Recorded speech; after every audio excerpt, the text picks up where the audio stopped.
Wes? No, I'm not running Bulba. I just I'm not in love with uh the gifting, and also just like, I've played with it relatively recently in different playthroughs, and I kind of just wanted to strike it out on my own.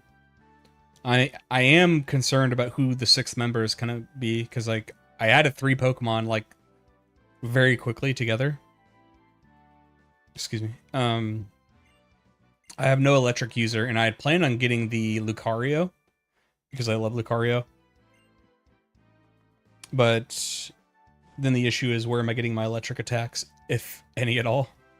But I might have enough coverage to handle that, because like Lucario I think can learn Rock Slide or something rock based. And then when it comes to like electric types, again, Lucario, it's gonna have to. There's gonna be a lot of dependency on Lucario. That's what I'm trying to say. I think you have to go through the aquarium.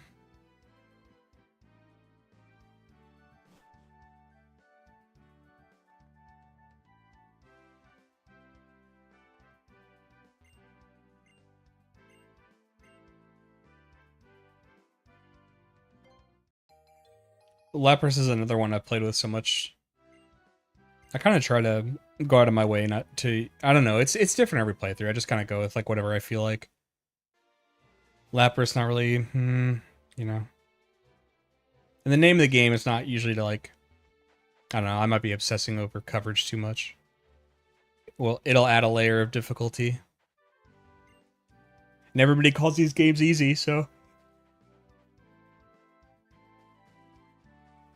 One of the things I definitely think I was, I'm harsh on Gen 7 for its interruptions, and I still maintain that, and I need to replay it to see if it remains true.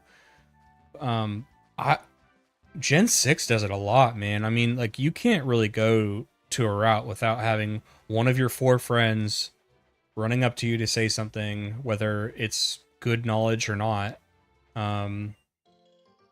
The NPCs holding your hand and walking you to exactly where you need to go. There's a lot of interruptions in this game. It's just jarring because you get to a route, you're pretty excited about it, you want to go explore it, and it's like, "Hi, I'm NPC so and so, and I'll tell you exactly where to go. You don't need to explore." What's up, just a guy? Yeah, this is my modded 3DS. I can hold. I can show you now easier because I'm not sure what's wrong with my port, but I can't use my controller dongle that's also installed on this modded 3DS. It used to work, but it's kind of always been iffy on if it works or not. And I'm not sure if the dongle's messed up or if the port's messed up, but it like just totally doesn't work now, which sucks. What's up, Perennial? How you doing?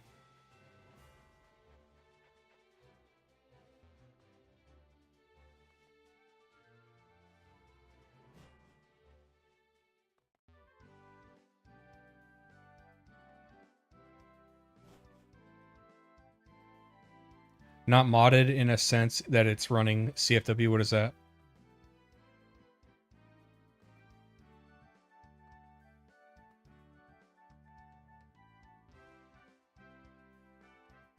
I guess when I say modded, it was modified from what its original model was. Like it can't output display like this natively.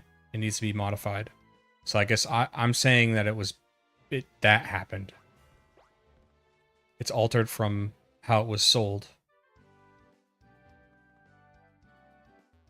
Custom firmware. What am I running?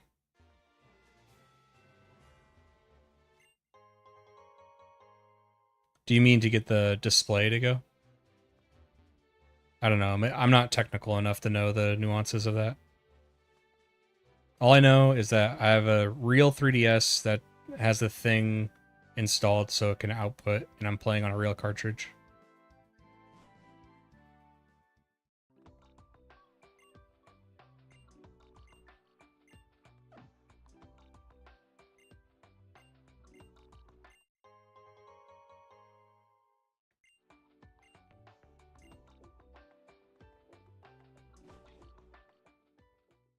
It's not hacked, correct. It's not hacked.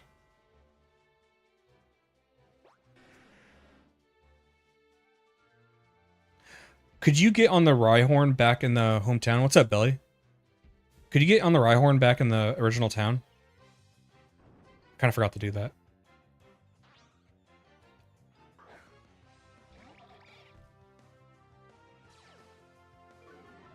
Oh my god, I want to get footage of a horde battle where all of them have an ability. Like, I want to go back and get that for footage for the video with Psyducks, because when you run into a horde of Psyducks, and it just like slowly reads off each of their ability, which is all the same, and it's like, oh my god, this is excruciating. The term is a hard mod? Yeah, it's a hard mod. Meaning the hardware was... And I guess there's some custom... Because it did come with like a stick, so that whatever software that it's using could communicate with my computer to display. I'm bummed about the dongle, though, and before I buy another dongle, I want to make sure that's the actual issue.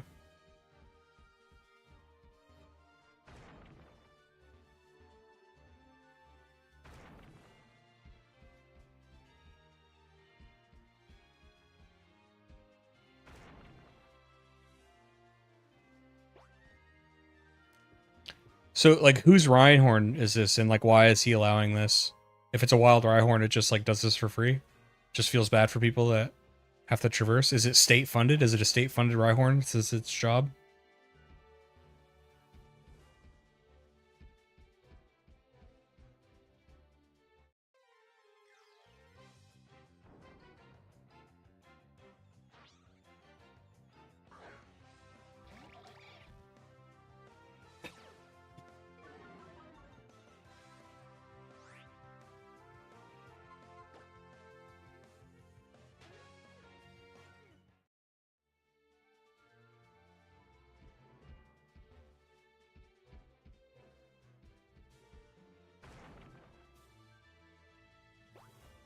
He's just a cool dude. I like that theory.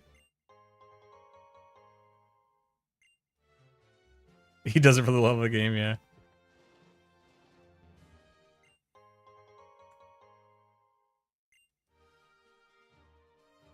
Hopefully I get the Dawn Stone and Dusk Stone, because I need both to evolve my sword guy and my Malamar or Inkay.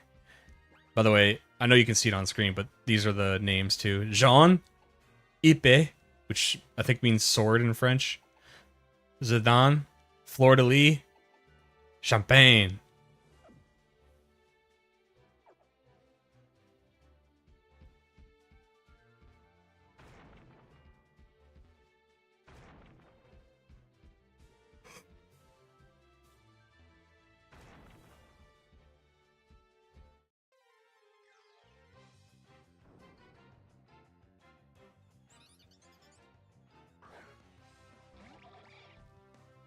I used this a long time ago when I first played this game, the Helioptile. I have to flip the DS to Evolving K, yeah.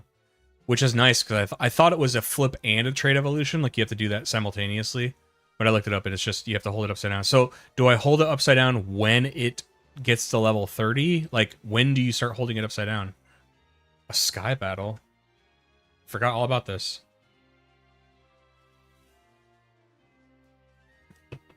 How the hell do these work?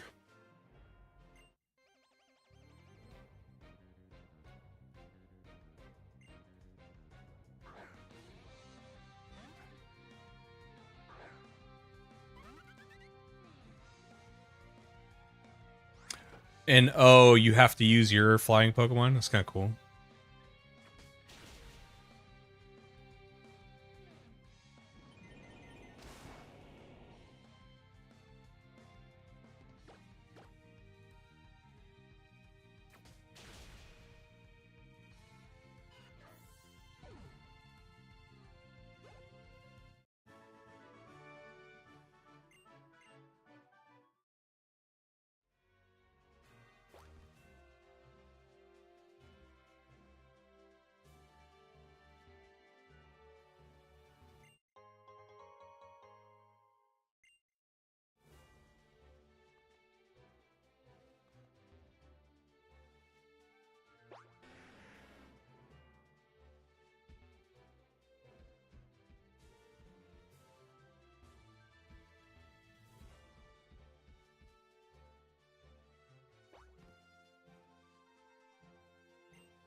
I like the glittering cave.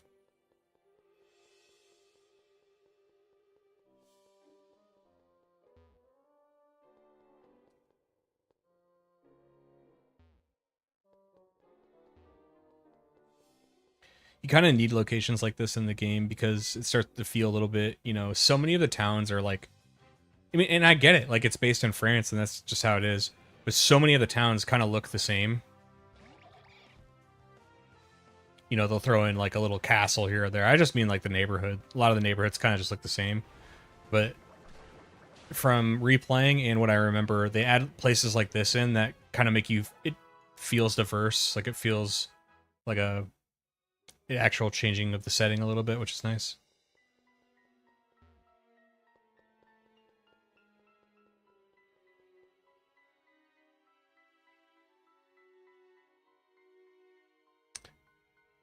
Flip it after 30, then keep pressing A until you're out of the battle.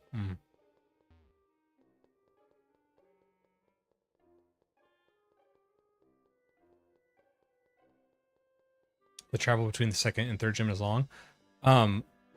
Do I only have one badge? I think you, because it feels long already. Are you sure it's not the first to second? Because like the first to second, like wait, I'm like, whoa, I'm kind of shocked I don't have a second badge yet.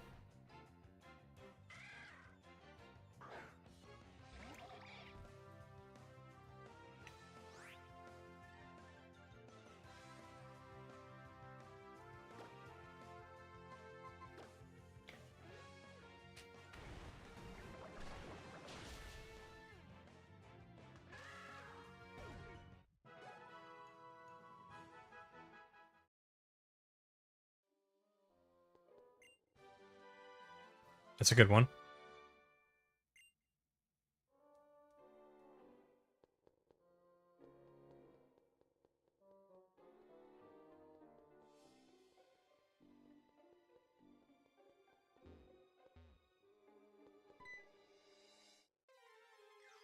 It's a weird guy. Good job.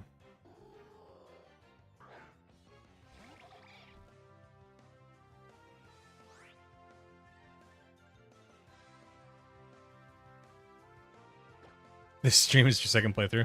Do you own it physically anymore?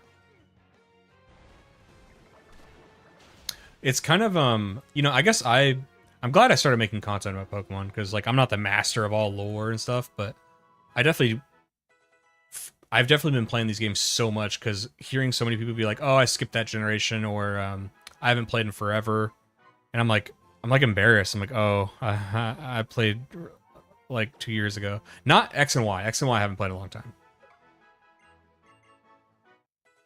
I probably didn't need to get rid of Quick Attack, but it's okay.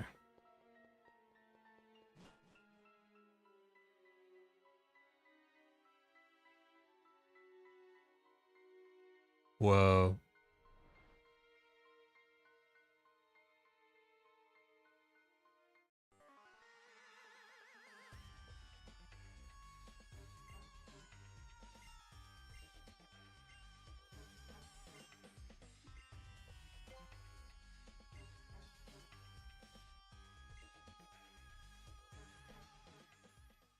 It's first to second gym being long. Second to third gym is way shorter. Okay, yeah.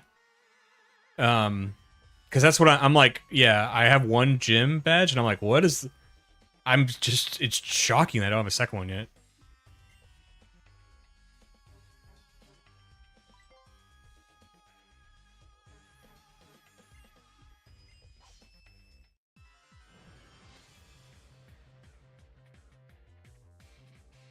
I hate the online stuff is now. What do you mean? Giving O powers? Just so I understand, the O powers thing, is that like you activate those and you get stat boost for EV training, right? Like during regular battles, it'll give you more EVs towards those things. Got it digitally, bought a 3DS, came out bundled with the Omega Ruby like year after it came out. Played Omega Ruby much more. Do you guys know that huge retrospective? Like somebody did like an 8-hour retrospective on Omega Ruby and Alpha Sapphire. Um, has anybody seen that? I've never seen it. I just always saw the thumbnail. It definitely gets pushed by YouTube a lot.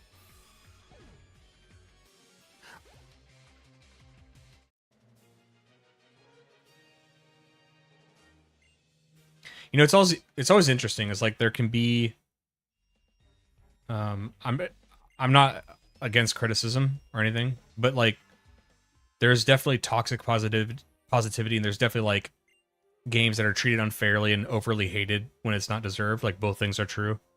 But it's so interesting when you replay certain games and like you just have such a wildly different experience than what people are talking about, and then you just wonder, or at least I do, where I'm like, is it really just online discords and people just tagging along to like what their favorite YouTuber says, or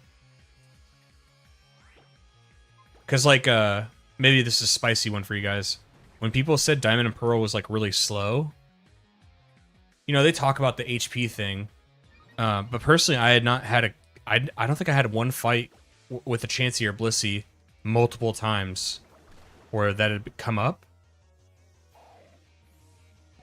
And a few of their other examples seemed like stretches for the narrative that it's a slow game. Because like I have my issues with Diamond and Pearl, but I was like slow. I was like, I don't know.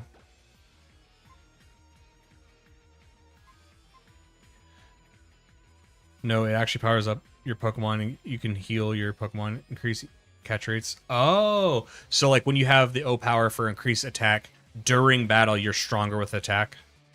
I've seen them for a lot of games. Never made it through Gen 4 one. I enjoy long content, but that's a marathon. I enjoy long content too, but I usually prefer it in the form of history, not video games. Like, I just watched a 7-hour history of Benito Mussolini.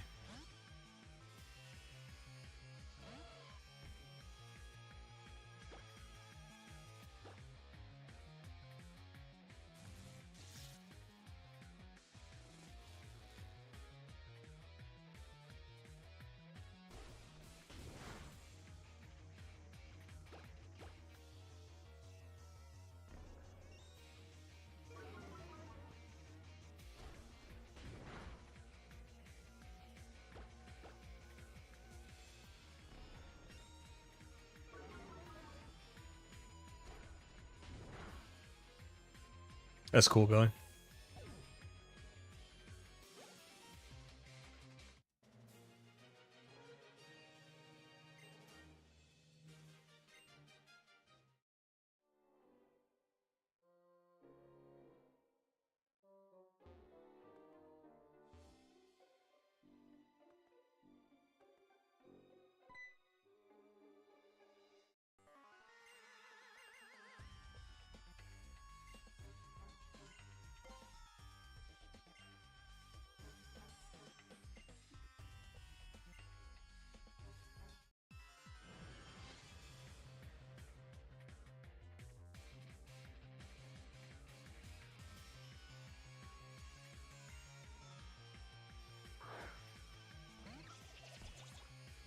As a Sinnoh lover, Diamond Pearl is slow, even Platinum to some extent.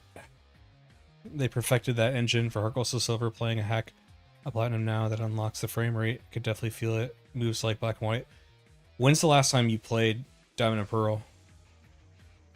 Because I know this is all perception, but I never felt that when I played. I do remember it's a weird one, but I think like I had like replayed Fire Red and Leaf Green.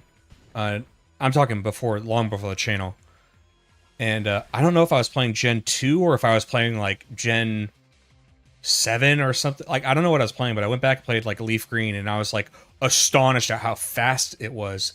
Like, you get into an encounter, boom, ball, boom. Like, everything back in Fire and Leaf Green was so quick compared to, I can't remember the generation. I'm like, wow, this is so fast. And I think it must have been a 3D generation game because I think, you know, with like, you get into a battle, it has to like be dramatic, and then it shows the trainer, and then they throw the ball, and then they have to show you it has like a really cool, fun animation out of the ball. It's like there's so much going on that it like, I don't think it bothered me, but when you go back to the older games, it's like felt quick.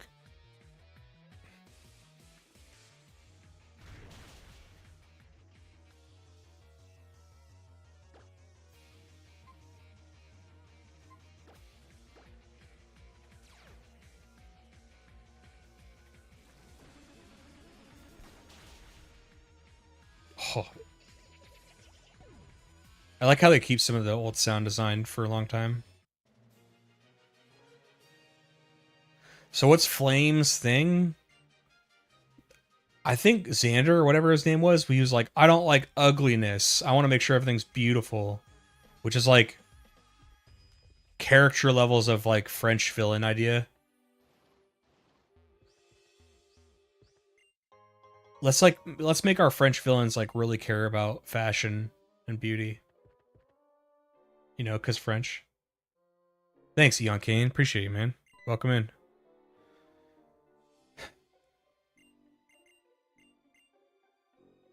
I do want to say, don't let your heads get big. But I do want to say the only reason why I'm streaming is because I enjoy hanging out with you guys. Like I don't really do it to like oh, I want to be like a streamer, but it's like fun. And you guys help too. You guys help like if I misremember something, or you guys Wes is really good at little like factoids.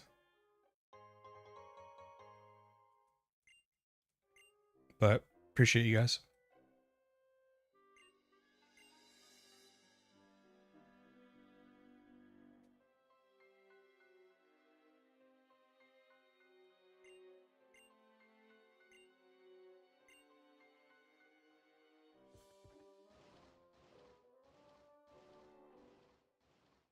What other history documentaries do you like? I like the podcast style ones.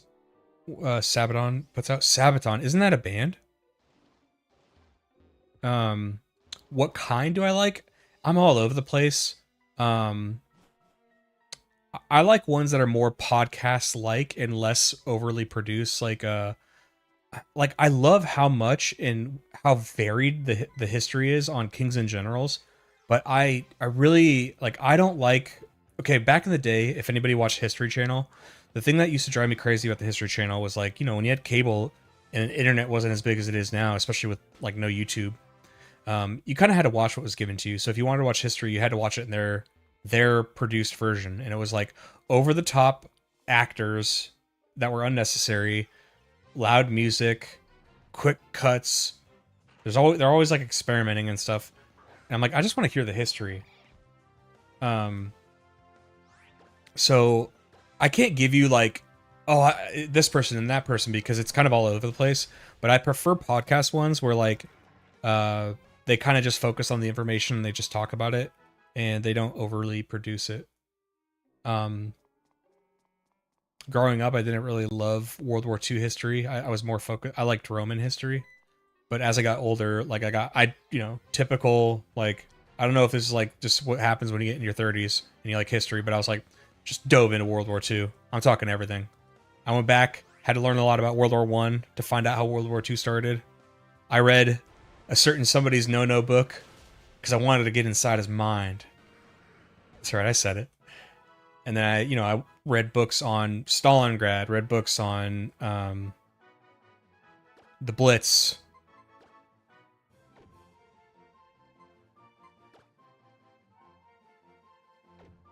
I don't know what to get rid of.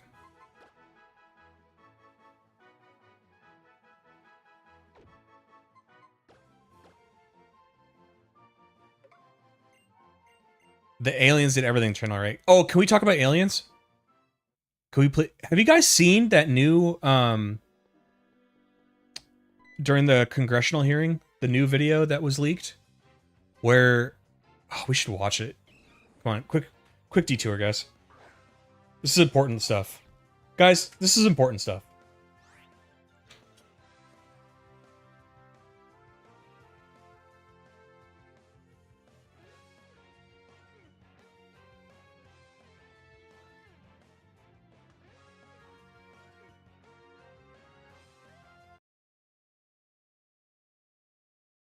The newly released video captured by a U.S. Reaper drone shows a glowing orb off the coast of Yemen. Suddenly, on the left side of your screen, you see a Hellfire missile zip in, strike that unidentified object, then bounce right off it.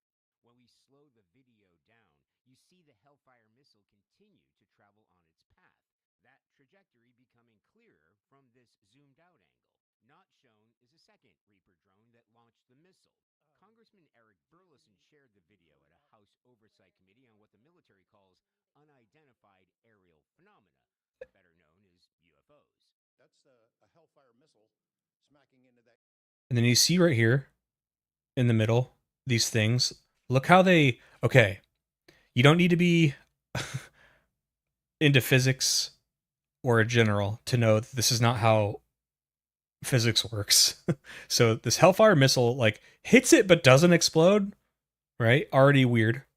Two, this like debris or like what is this going on? What is this? The three things, are these like little drones or debris? If it's debris, why isn't it dropping? What is keeping it within this sphere? This like invisible aura? And if it's little mini drones, look, there's already no like propulsion on this thing. UFO and just bounced right off. And it kept going. It kept going, and it looks like the debris was taken with it. Yeah. It was taken with it. That's crazy. How does how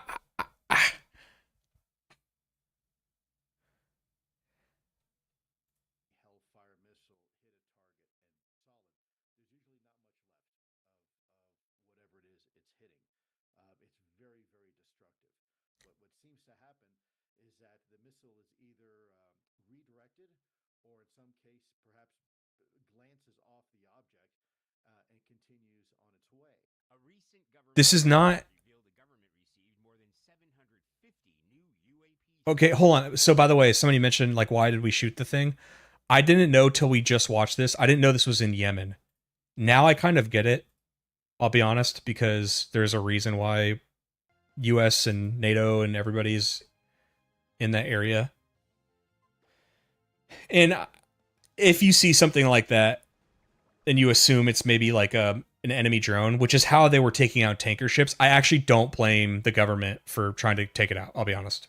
I thought this was, now if this was in like the Pacific Ocean somewhere, I was just talking to my roommate about this, and she was like, who authorized us to shoot it? And I was like, that's a great question, because you know, you see these videos of like Russian and Chinese jets getting close to ours, or like Iranian boats getting like really close to ours, but like none of us ever do anything, right? We never do anything because it's just posturing. Like who gave the authorization to shoot that, right? Now that I know it's in Yemen, they probably on a commander naval admiral level have authorization to shoot if they feel like it's appropriate. Now, okay, that covers that, which honestly makes the video more realistic, because I was like, I don't know if I believe it if this was manipulated or something, because I don't think this would happen just not in a spicy area, you know?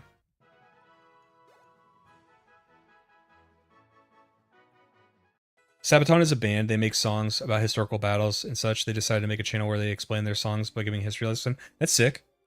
I've definitely heard about them in a historical sense too, because I know they did like a collaboration with EU4. Because I guess I'll never stop playing that game, but they had like a Sabaton DLC pack. His views apparently change in the two games. In X, he hopes to make the world beautiful again by ridding people that they are wasting resources.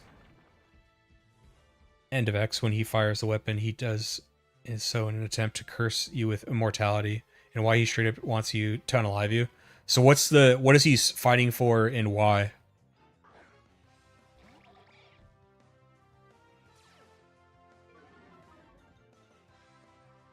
Why would you attack possible alien women government? What are you talking about?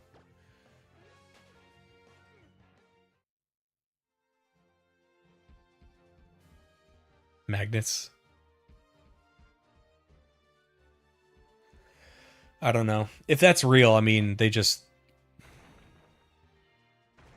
extremely scary if a government that doesn't like the West has it. And it's scary if it's aliens. I have to think it's aliens. Like, let's just go with the assumption that whatever that was, like the video itself and whatever was depicted in the video is real, like that wasn't manipulated. I mean, they have to be real. I mean, that destroys every law of physics that we have. There's no visible propulsion. I mean, debris falls off it and is carried with it. What the fuck is that?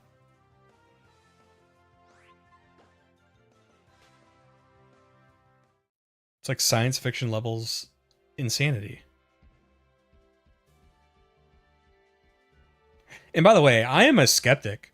I am not like, I really like to piss people off because I really don't go for conspiracies, like rarely ever. Conspiracies, aliens, I'm always really skeptical.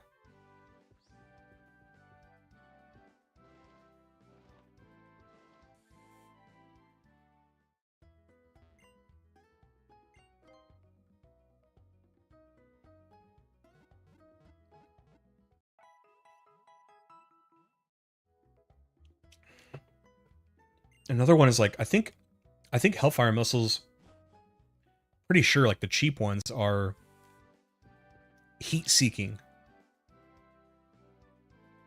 So was it emanating heat at all? How did it not explode? I don't, gosh, I'm so...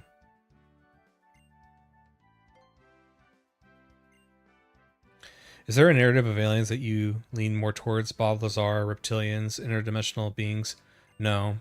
I'd say I'm a skeptic.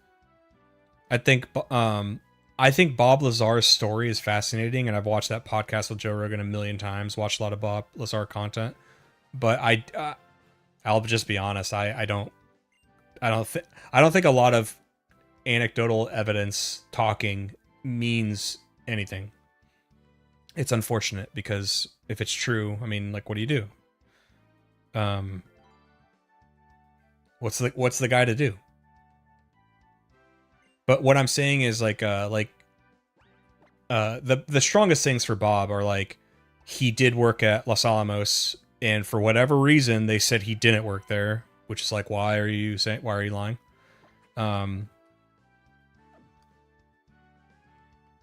What else? He talked about like the X-ray, the hand fingerprinting X-ray thing that turned out to be real. Although there's evidence that like maybe some people in the public had already known about that because they were using like bone scanners in the late 80s or early 90s, and they were like widely known as really like faulty. So they got rid of them. And then the element 115 or whatever. If you don't know, like, okay, so he claimed that element 115 was a thing, and people are like, oh, he predicted it before it was even known, or not predicted it, but like said that it existed, and now we know it's real. Apparently that had already been like widely distributed in the early 80s, that it was like a theory or like it existed, and then he happened to have, and then now we know today, I'm pretty sure, again, I'm no scientist, but pretty sure today people are like, yeah, there's like, you can't really do much with this. Like, yeah, it exists, but it doesn't do the things he says it does. So, I don't know. There's one with his story. So he's talking about how much secrecy there is, clearly, right? And he says, like, I was meant to go work on the engine. And he's got this story about how, like, there used to be some guy there, and we were there trying to cut it open, and it, like, reacted and killed him, and I took his place. It's like, if it's so secretive, and he said that they couldn't talk about certain things, and you had to be within your team. But then he says, like, he's just, like, walking through the halls, and he's backtrack on this story. He says that he saw an alien autopsy going on initially, but now he says, well, I'm not sure what I saw. I thought I saw something on an operating table, but I wasn't sure. He has another one where he says he's walking by and he sees these hangars of all of the craft, and it's like, just like really think of the government. Really think that he said they had 13 craft. Really think of the government, how secret all of this is. How much of I mean, this is just world changing stuff if this stuff gets out, right? And on a tarmac, or at least with hangars open, they have all these doors open so you can see inside. And a scientist who's not supposed to know about those other craft or work on them, he's only supposed to work on this craft with this engine. Why is there no security? Like, what, and why is that how that works with so much supposed security and secrecy?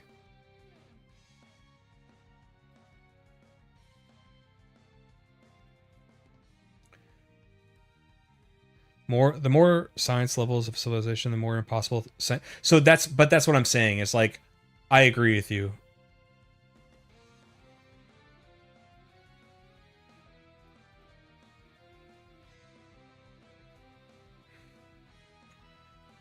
I'm saying it's so, the science is so like we don't understand it. It must be aliens.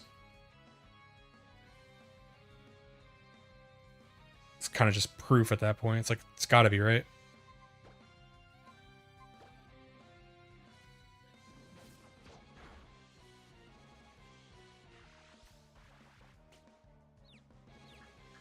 What about you guys? What narratives do you lean on?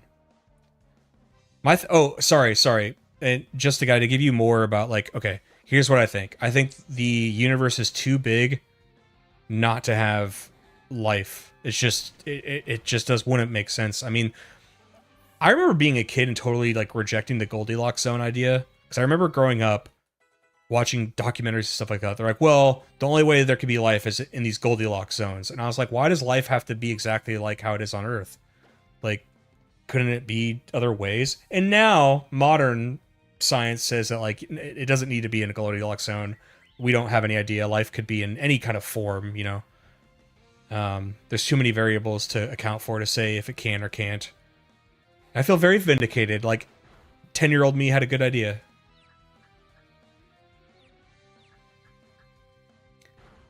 But anyway, now I think it's just like a math thing where it's like, okay, if we have life, like let's reduce it to the lowest level. Fine, it has to be in these Goldilocks zones. With that many stars, there's probably a bazillion Earth-like planets. If it has to look like that and be like that, there's a bazillion, there's tons of Earths then that could have life.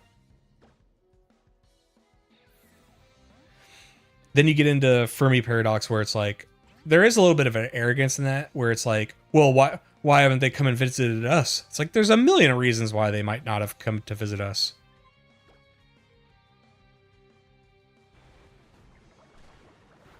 There's the whole we might be insignificant. Like, who gives a shit about what we're doing over here? If they are a space, like, really think about this. Put yourselves in the shoes of an intergalactic alien race. What use of Earth would they have if you can already, like, basically warp? Because the amount of time it would take, you know, they're, like, probably traversing through black holes and shit. Who gives a shit what's going on Earth? We're like North Sentinel Island to them. Like, oh, those people that are, like, back in this age? Like, Lysander and Y is utterly disgusted by people's greed and arrogance. So now he has a warped belief that a utopia world is those only in Team Flare. So to achieve this, he wants to wipe out people's... Oh, jeez, okay. So he wants to wipe out anybody who's not him or his group. And just to clarify, in X, he's upset that there's ugly things.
I don't remember if it was Bob or someone else who worked some sort of craft, but they said they were really excited about the door because it was the only thing they understood. Might have been Bob. Because Bob's testimony is that, like, he got to go inside it. He says it was built for, like, small beings. Said everything was... I forgot what he said he was made out of.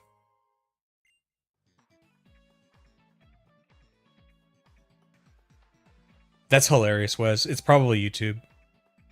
And it's something on default because I didn't turn on, like, really restrictive speech or whatever. Yeah, there was somebody on the Todd Howard video that was like saying that it's like, you keep deleting my comments, and I was just like, no, I'm not. They're like, well, and I left that comment because he's like, you keep deleting my comments, and I'm like, what do you? I barely pay attention to this video anymore. And he claimed I had an agenda, which I disagree. But anyway, what I said was, I was like, well, they're probably, I was like, if you're insulting other, because what it sounded like was he was arguing with other people. I'm like, if you are arguing with other people and using insults and being spicy, YouTube might delete your stuff. Doesn't mean I am. Wieners.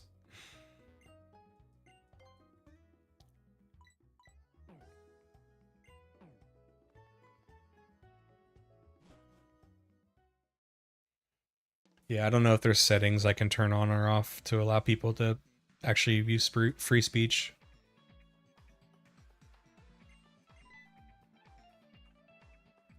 Because wasn't it, I mean, this might get me banned. I guess I'm on my second channel. I was gonna say, wasn't, like, didn't, remember when the person who, like, led YouTube was like, you can't say simp? Because, like, she was personally offended by it.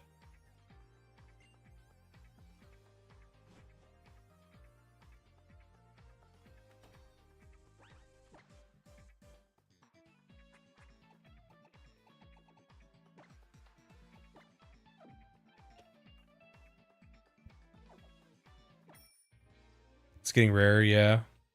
Well, yeah.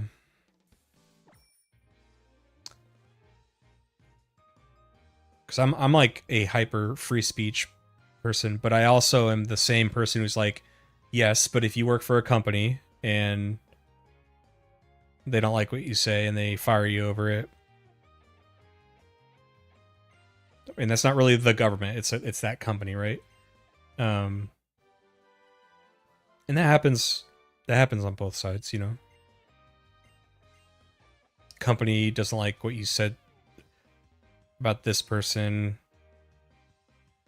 on this spectrum. Then different companies doesn't like what you said on that side of the spectrum, get fired for it. Oh, was that Twitch? Sorry, my bad. I mix them up now.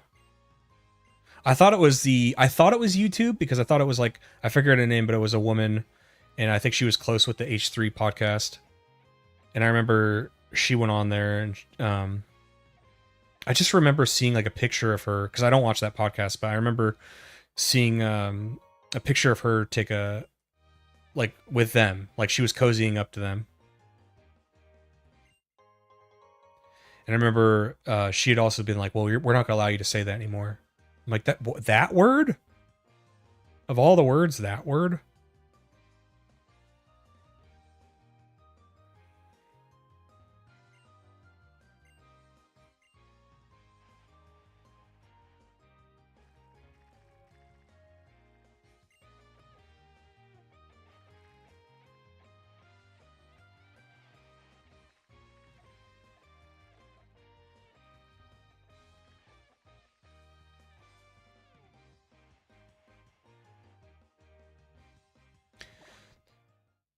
There's a lot of cafes in this game. What's up, Final Blue? How you doing, man?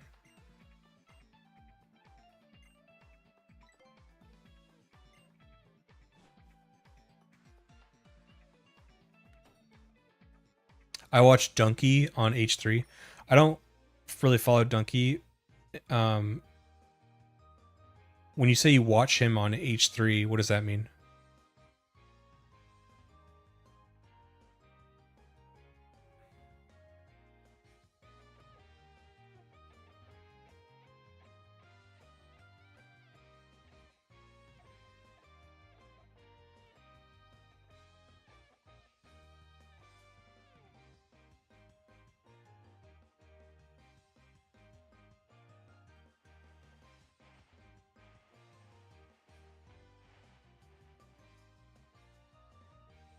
There's like a whole era of YouTube I missed. Like I saw this meme that was like, YouTube used to be good, and it like showed, you know, like PewDiePie, Markiplier, all these people. I never like watched YouTube back then. I think H3 probably counts in that.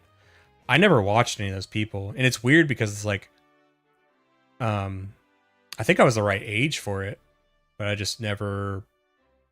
I was very like casual on YouTube up until like maybe like 6 or 7 years ago. This is cool. Oh, so he was on an episode of H3 is what you're saying? Got you. Because the way you said it, I was like, do they have like a network or something? I'm good. Long day, been at work, catching up on all the insane amount of news today. Yeah. We had just gotten done talking about aliens. Because I don't know, chat seems more rational than I'm being. I'm up on a high horse about this. I'm like, what is this stuff? I was a KSI kid before he became a sellout. That's what's okay, like and maybe I get it if you're like a very young kid. But with KSI and with Logan Paul, and remember, I'm talking out of my ass here. I barely know. Like KSI, I thought just made like gaming content a long time ago. Like, didn't he play like FIFA or something? Something like that. And then Logan, I don't know how he got famous, him and his brother. But like now, it's weird because they're like brands. And I'm like, there's something so inauthentic about following a brand that I'm like, who watches this? And I was like, I guess I can see, you know, because they kind of act like children. You know? They kind of act like big kids. And I'm like, I could see, you know, if I was probably like 12 or 13 years old, I'd probably be like, oh, this is cool. Like, did anybody grow up watching like Viva La Bam and Jackass and CKY? I look back on it now because like I've tried to watch some of it. Some of it's still funny, but like I look back on it now, I'm like just I don't know. Like I get why I liked it when I was a kid, but now I just like I don't really get it.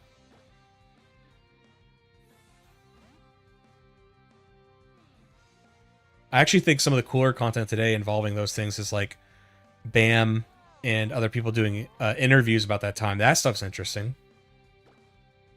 Like Bam has a really popular video on YouTube where they just like tour his mansion, and Bam remembers like what's cool is realizing he was a big fan of his own stuff.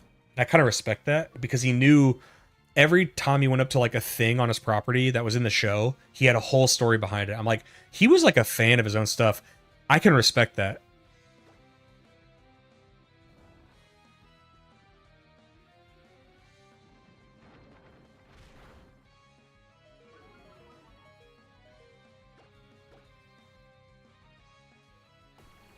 Ultimate Team vids, right. And I only know that because, like, I don't know. I was watching something boxing related, which did a Logan Paul relation, and then it threw me a KSI video. Or no, maybe I was looking up FIFA content, because, as you remember, I, like, played FIFA a little bit ago. And I think it threw me like a KSI video of, like, him and his friend playing FIFA. Like, yeah, it was, like, 10 or 15 years ago. And I was like, is this what he used to do? Because this was like totally different. But I will also say he was still acting kind of like a kid back then, which is crazy because I think I'm like the same age as him.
Why did he get banned from E3?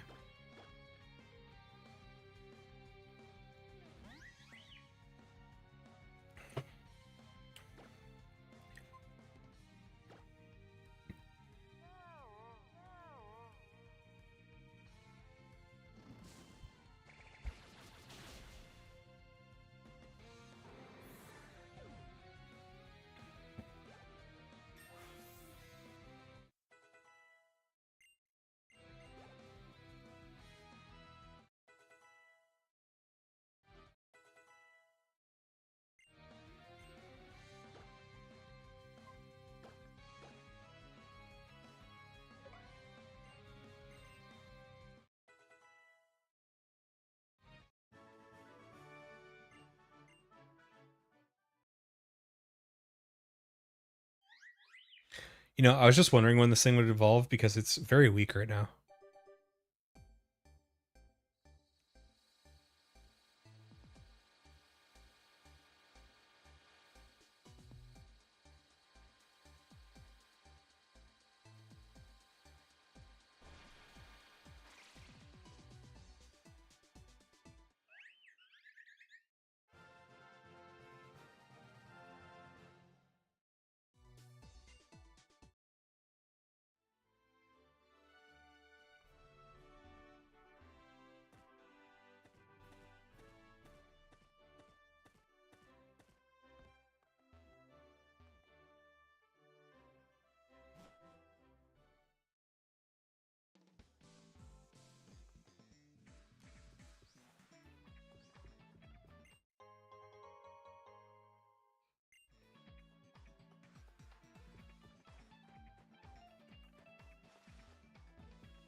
Being very inappropriate.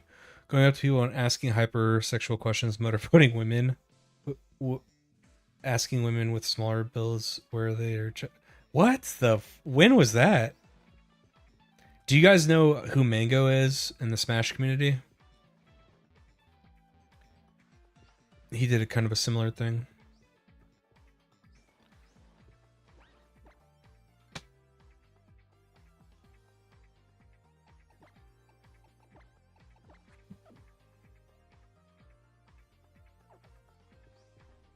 Dude, shiny. Oh my god, shiny. I think white flower. What is this thing called? It is so cool. A shiny white flower floette is so badass. It's like a black flower. Oh, that's so cool. What determines what color a flower they have?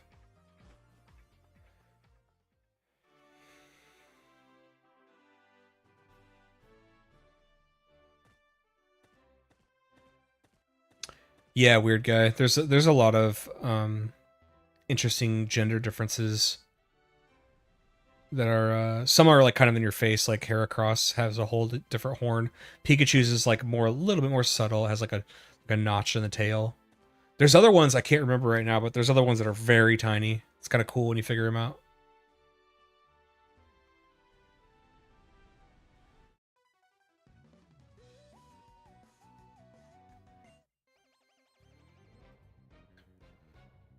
Like I don't know if they do it, but I think they say that I forgot to get footage of this gym. Torchics are the best.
Got one tiny black pixel on his backside for the male, because that's how they differentiate baby chicks IRL. Because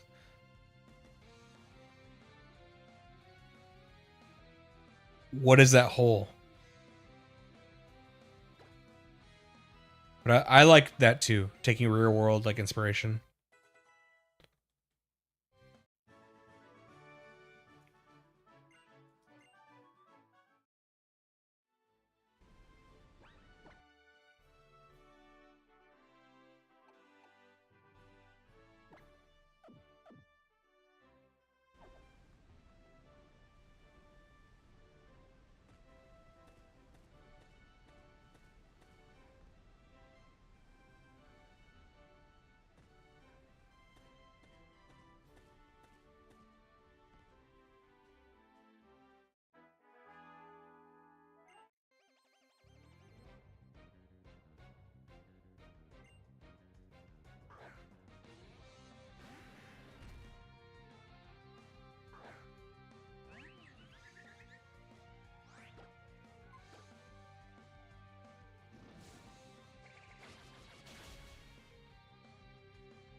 Oh, they have a bump. It's cool. I guess I didn't realize how hard it is to tell. But it makes sense when they're that early.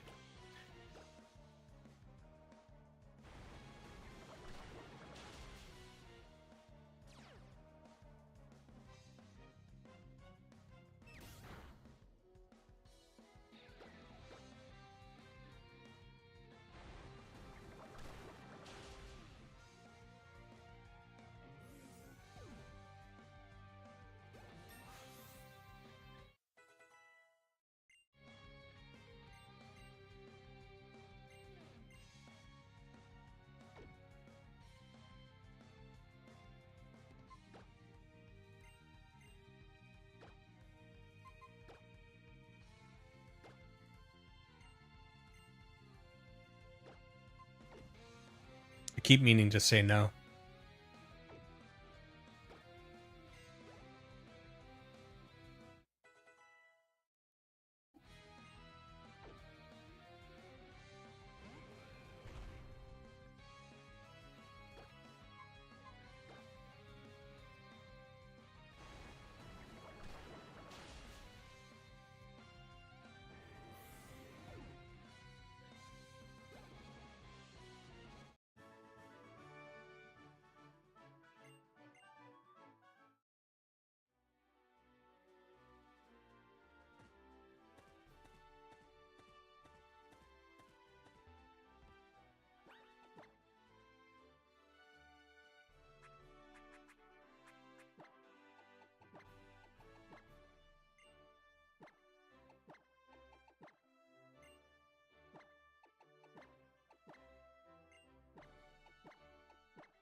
You hated the simulator fight.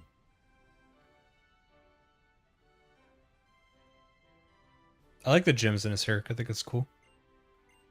And I don't get it. Is he water rock type, or is he rock type, or is he water type? I think it's a rock type gem, right? Yeah, because he's a climber or whatever.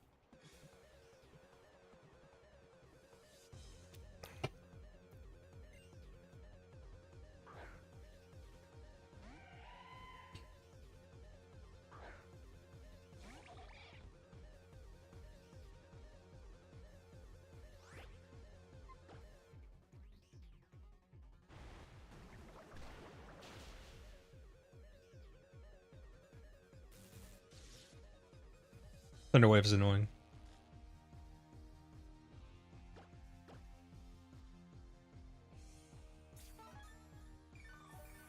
Rock Simulator, thank you.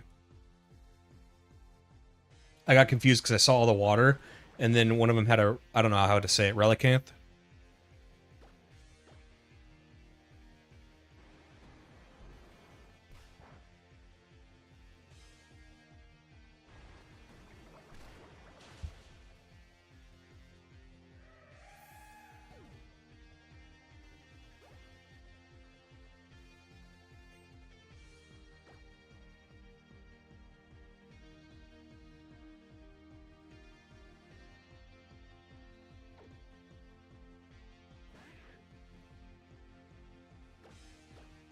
I love Tyrant. The only reason why I didn't pick it as a fossil and use it in this playthrough is because I've just done it before. Other than the starter and Fletchinder or whatever, or Talonflame when it becomes Talonflame, I will have not used any of these other Pokemon that I've used before, so it's pretty cool. I got lucky with no Paralyze. It's pretty lucky.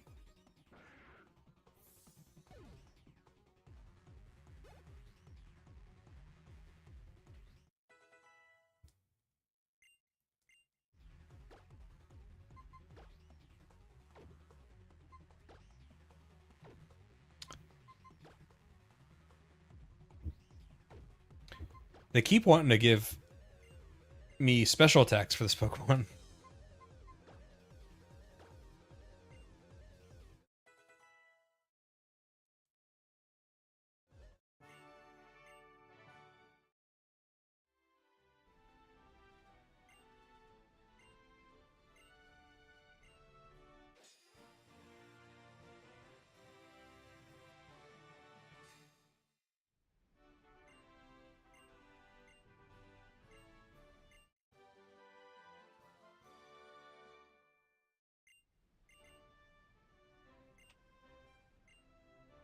Zuzu special.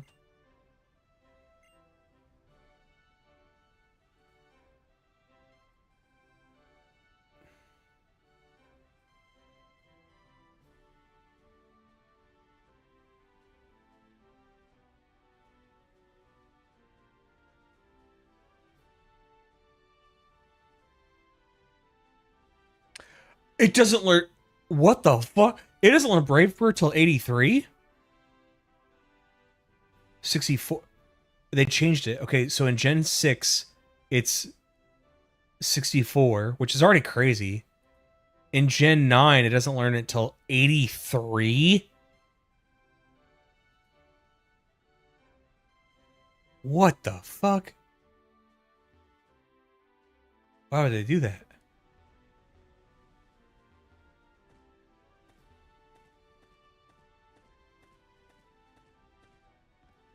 By the way, I liked this gym.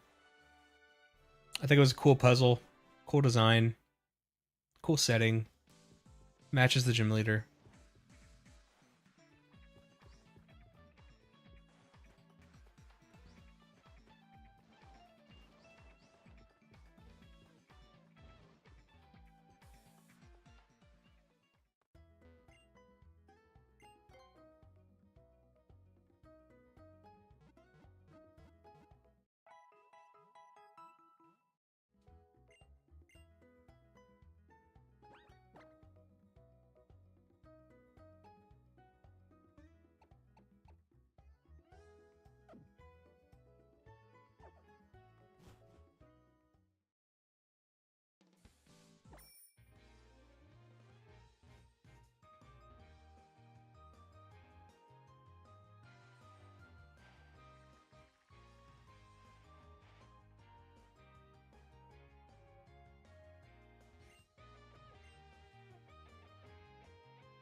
Um, this is a funny comment.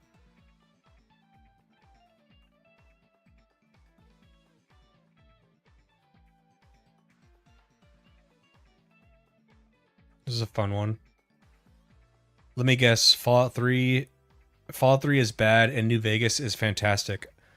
I play Fallout 3 occasionally, and it's as good as it's ever been. To think the Bethesda derangement is so strong, people make videos about it, a 15-year-old game mocking it, and thousands of people watch this drivel. LMAO, what a joke. Thumbs down and reported. What's funny about this is I think I have criticism. I think I'm pretty positive in the video. I end up saying I like the game a lot, even though I know it has flaws.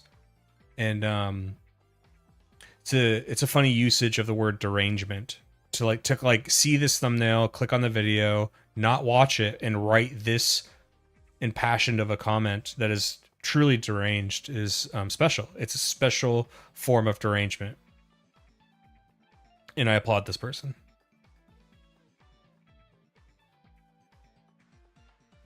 The only reason why I wish I was a bigger streamer is so more people could laugh at people like that with me.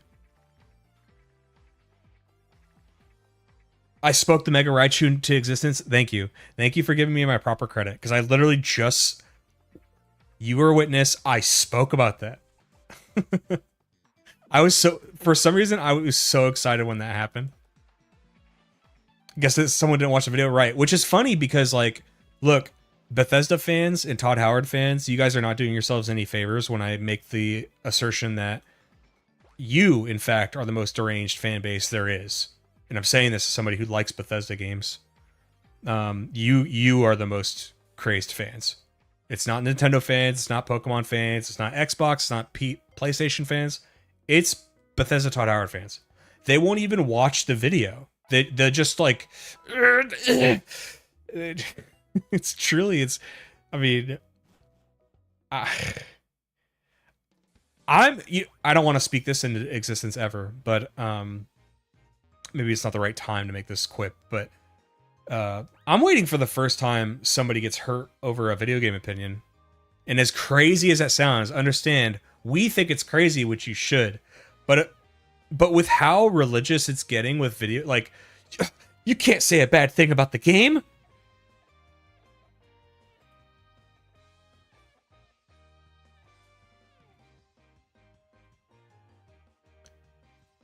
It's wild.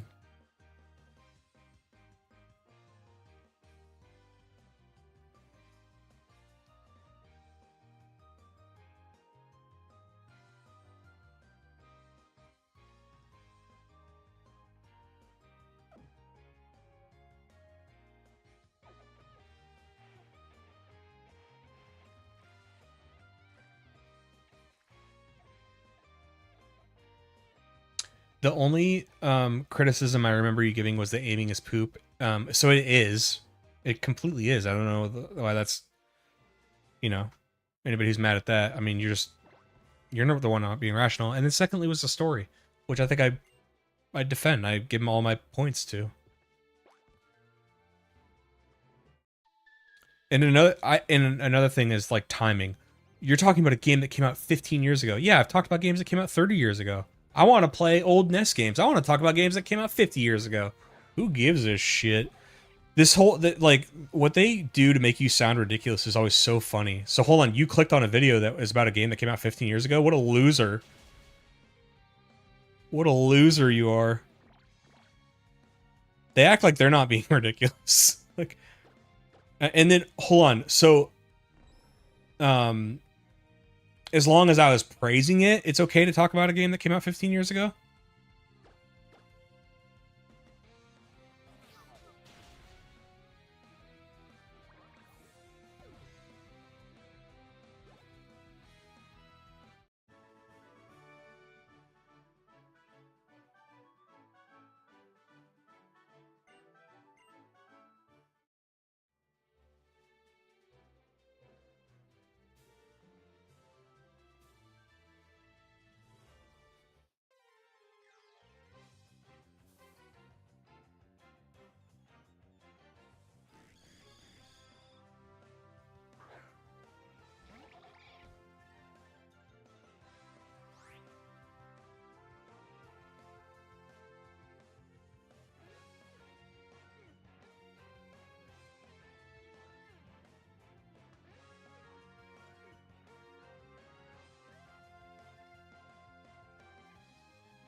Aiming is actually worse due to the way guns work.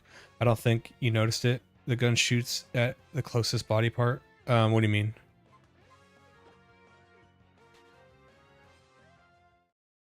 What do you mean? You don't think I noticed?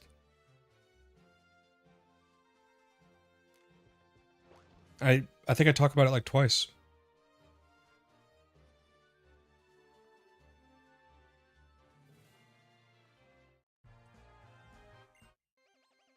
It won't let me pin their comment because I'm trying to pin their comment.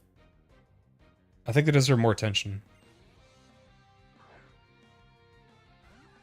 You know, when I first started out, it was like, whenever you disappoint somebody or somebody's upset with you, it sucks because you want people to like you. You want people to like your content. You work hard on your content, and you hope people enjoy it, right? And it's like you unfortunately you give people too much credit in good faith. And now I'm in my era where I'm basically like, fuck you, like, because the best part is I love going back and forth. Like, people in this chat have clearly disagreed with me before, and you guys survive. You know, I like the back and forth as long as like we're respecting each other. I also think if you love something, but like, I think Eon said this, but like, if you love something and can't criticize it, I thought about that in terms of like a relationship. Imagine if you were in a relationship with somebody and they want to talk to you and confront you about something that's bothering them, and you're like, shut up, don't talk about that. Don't say things that bother you about me, because that's bad, and I just love you so much. So don't say things like that about it. You know what I mean? It's like, it's not how you work through issues. I know that's like maybe not the best analogy, but I thought about it in terms of relationship. I was like, that it's kind of, people have like toxic relationship with video games. Thanks, Swez. When you shoot like one of the guns in Fallout 3, the game aims to the closest relative body part in a way that you don't notice until you notice it. I think I do notice it. Do you mean to say, like, sometimes when you shoot, and even if you're not... Okay, hold on. I know exactly what you're talking about. You're right, I didn't mention it, though. So say you're aiming, and you actually miss the target, right? Like, I'm saying your reticle. You shoot, but the bullet goes and it hits the closest limb. Yes, yes, that's true. I don't know why I didn't mention that. Maybe, I just don't know why. I know what you're talking about.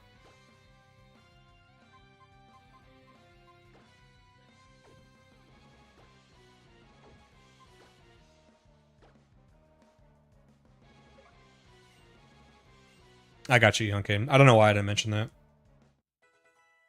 Because I definitely know what you're talking about.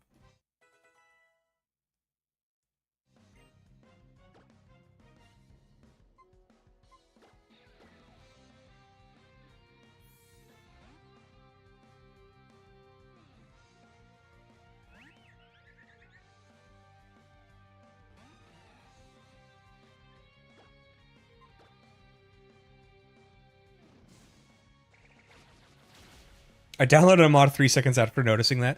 Which mod?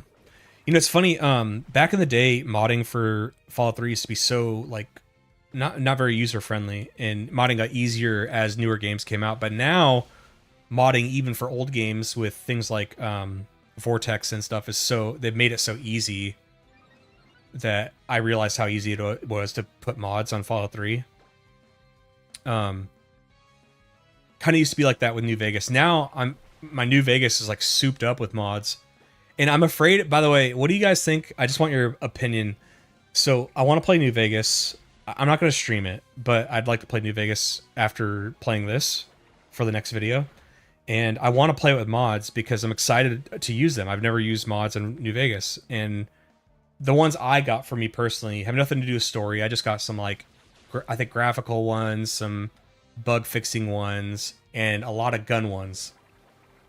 But and here's the thing, but in the video I want to say like, hey, I am playing with mods, but I'm not going to talk about mods. Like, so if you see things in the gameplay footage of like weapons you don't recognize or maybe you haven't played before, just understand that like not all of these weapons are in the game. I don't know how to say that, because what I want to do is I want to talk about the game in isolation, but I need to use my own gameplay, or I always want to use my own gameplay. So if I'm gonna use my own gameplay, there's gonna be mods, and I just want to. I don't know if it'll like bother people. I don't think it will. I think too deep on that.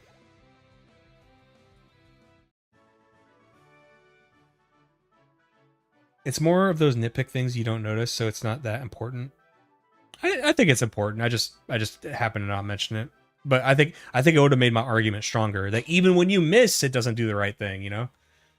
Because what you're saying is so true. Like I noticed it a few times when like I would just clearly not be aiming correctly, but a bullet would keep flying off to the enemy because my gun skill had gotten so high. I was like, oh, what the fuck.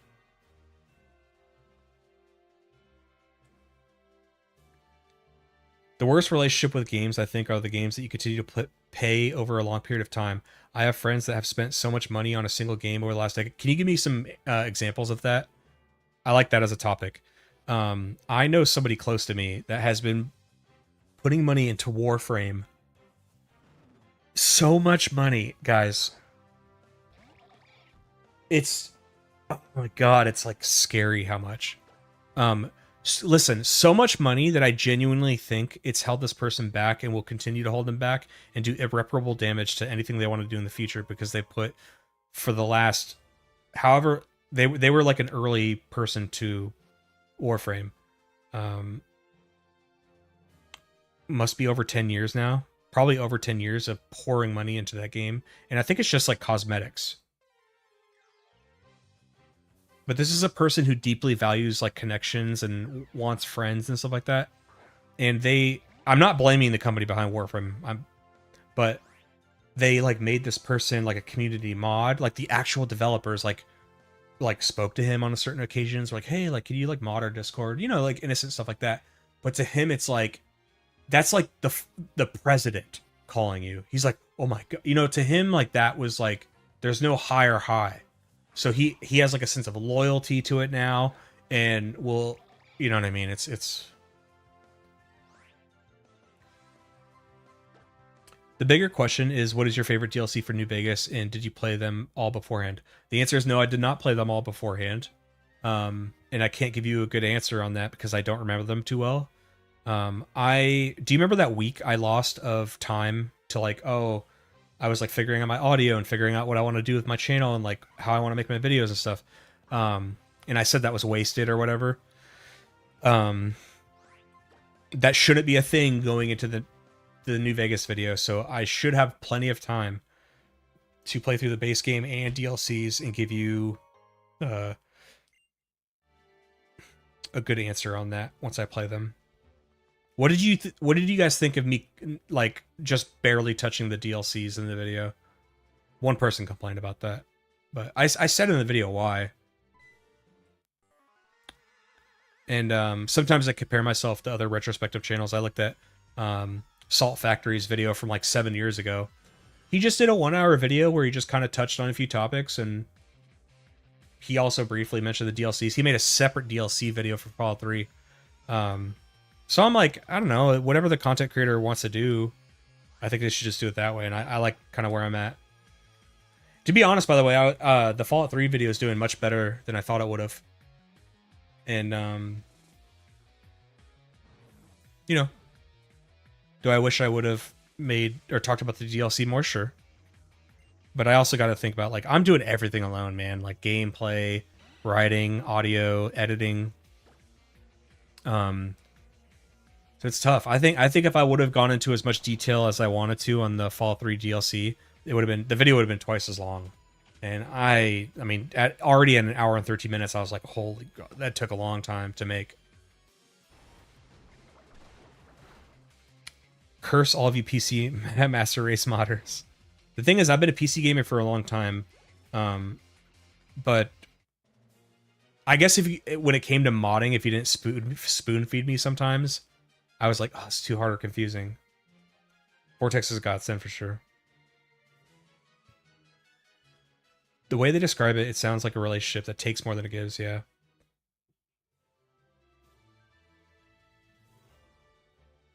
Nice, weird guy. You just have a little asterisk with the mod in the corner. League of Legends players. Warframe hurt my fingers. I don't see what people see in that game. And I like fictional women in bodysuits too. but that game does nothing for me. The sucking cost fallacy. One friend got hooked into the 2 Destinies. Now he's moved on to Warframe. Funny enough, the other Pokemon Unite. Oh my god. How much of their income do you think is dedicated to paying for games?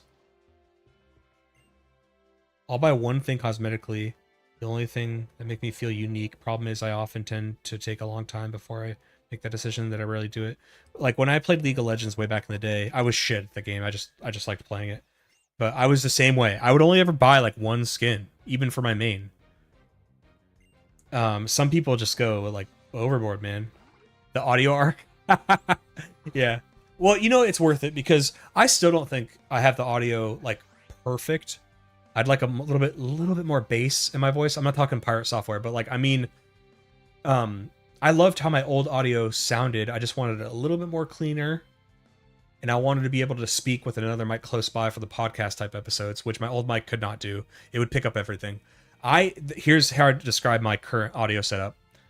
With the Shure SM7DB, I think my audio sounds good and it's serviceable, and I think that people are fine listening to it, but I still think it has potential.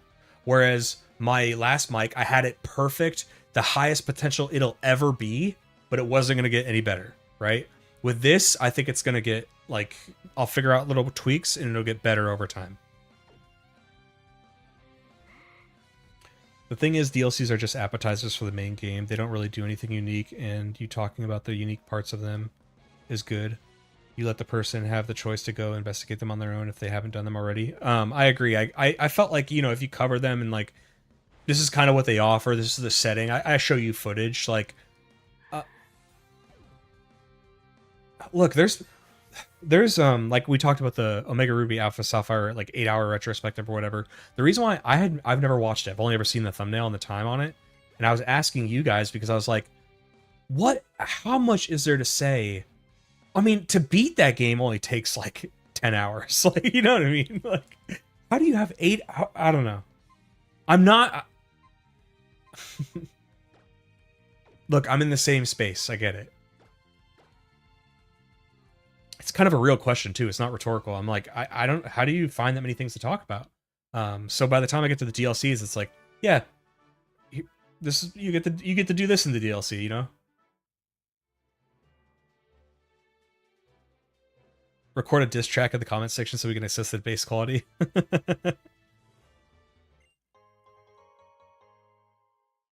The money is the one thing, but worries me is their mental health. I won't put all their business out there, but it really sounds like a bad relationship. You don't have to put you don't have to do that. I was just, the reason why I'm asking, I'm interested in that talking point is because I know someone like that too. I don't think mental health. No, maybe it does affect their mental health too. Good person, good guy, but yeah, the Warframe addiction is like. And my thing is, I don't even think it's Warframe at this point. I feel like it's the sense of community that he gets from it. I think he even told me that. I think he even told me it's like, oh yeah, I just log in and I help new players because I'm like a community member official guy. I'm like, oh, that's cool. He loves helping people. But as far as mental health, I mean, like, he doesn't get paid for any of this, but he works like full time to do it. I don't know. And I don't blame the company at all. I don't think they promised him anything or nothing like that, but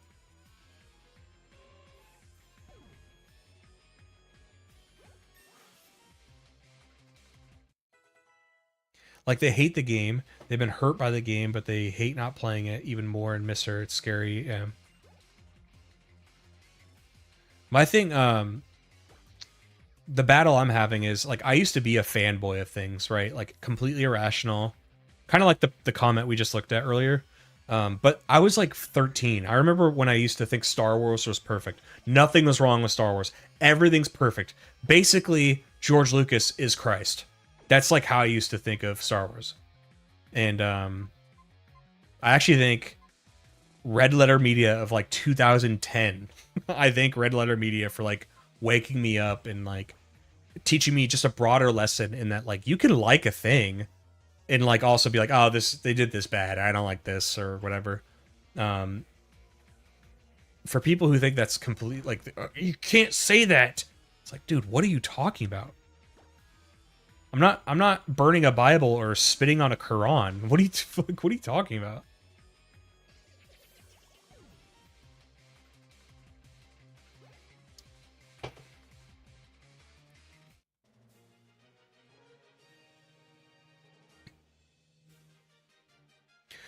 I should be paying you guys for therapy. This is good. This is good. He is until the prequels. So that's what's funny is I have this funny story where in the midst of this Star Wars is perfect. What are you guys talking about? You're hating for no reason. In the midst of all that, I have a story where I was still in high school and I wanted to play. I had like a 3-day weekend or something, and I wanted to play Knights of the Old Republic, and I wanted to watch Star Wars at the same time. So I was like, I'm gonna watch all the Star Wars movies, and I'm gonna play Knights of the Old Republic this weekend. And I remember I got like halfway through episode 1, and then I got bored, and I took it out, and I put in episode 4. And at the time, this is still before I saw Red Letter Media. At the time, I couldn't explain why I felt that. Like, I was like, what? And I remember thinking about it. I remember thinking I put the CD back, or the DVD back. I go to grab the episode 4 one, and I remember consciously thinking, I'm like, huh, I wonder why I don't want to watch those ones. It's weird. Because they're perfect. They're perfect movies. Why don't I want to watch those ones? Because despite the prequels being like my childhood, is in a sense of like that's when I grew up, and when, you know, your parents first saw the first Star Wars movies, the prequels were like that to me.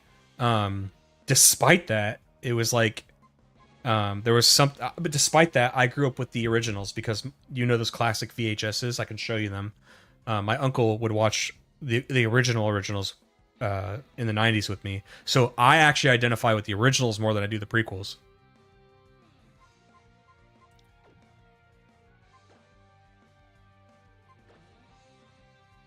Star Wars is not perfect, right? I know that now, but back then it was like, going all the way back to my original point was like, yeah, I used to think all the things I liked were perfect and everything else sucks, but I was like 13, but you talk to grown ass people and they still are like that. They get radical with it. Red Letter Media woke you up, right? And like, not that any of you are saying it, but you know, people who defend those movies will be like, oh, you're just copying their talking point. You're just listening to what they said. Listen, if there was no truth to it, people like me wouldn't have been convinced. The fact is, there was truth to it because I couldn't explain. They're like film critics. A few of them went to film school. Like, I don't know. I don't think you need to go to film school. I don't need to go to game developer school to be able to talk about video games. In fact, we as an audience member or as a gamer, our opinions should be valued. We're the one using the product. So that fallacy of authority, like, you can't speak on this unless you did XYZ. No, that's not true. In fact, I am the perfect person to talk about this because I'm the customer. I'm consuming the content.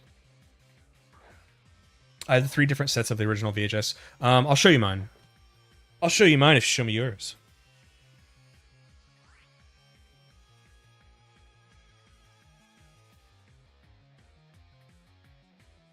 I don't know what versions these are. But these are the ones I had as a kid. My uncle gave them to me because he knew I loved them.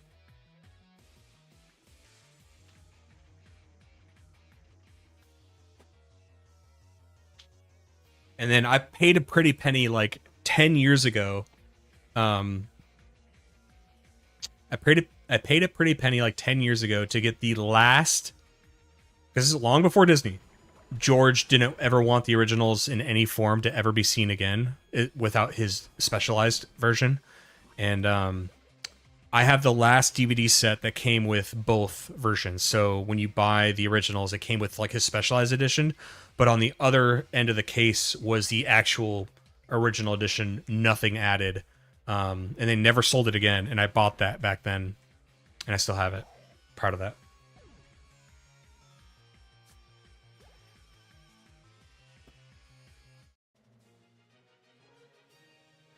So it doesn't matter what you think, Disney still ruined it. I don't disagree that Disney, like, okay, here's the thing though. when it comes to the prequels, is for all this talk about, oh, haters. Listen, haters get bored. They're not going to have as much passion as people who love things. So like people are like, there's actually a newfound of respect for the prequels in two sense. Over time, maybe we were just too harsh on them, and then two, because Disney was so awful, people are like, this makes the prequels look better. So, a couple things on that. It seems like the prequels have less, because there's less people caring. The people who like hate for fun are not going to stick around for decades. You know what I mean? If you love the prequels, your voices are going to shine through more because you love it. You're going to be talking about it all the time. The online discourse is going to talk about it. The content creators who love it are going to make content about it. It doesn't mean there's no negative content about the prequels, but it's pretty scarce these days. And as far as Disney, yes, their movies are bad, fucking terrible. Their Star Wars movies are terrible. That doesn't make the prequels amazing.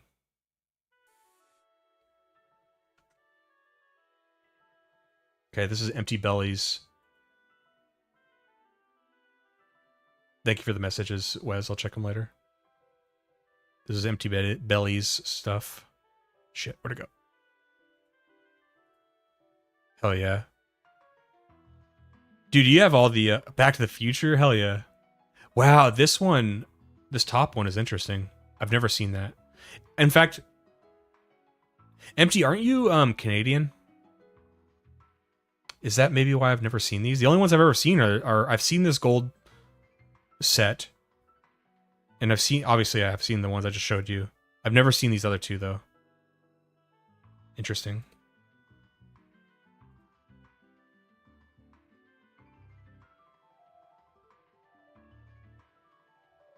Yes, Eon Kane, that's what I'm saying. Here's what I say, the prequels, the praise I give it is visionary, as a visionary scope, which I actually think George's strength is. The prequels are very visually like impressive. I can rattle off prequel planets like so easy, and yes, it kind of helps that I played the games and I think they're great. I think prequel era stuff makes for great games too.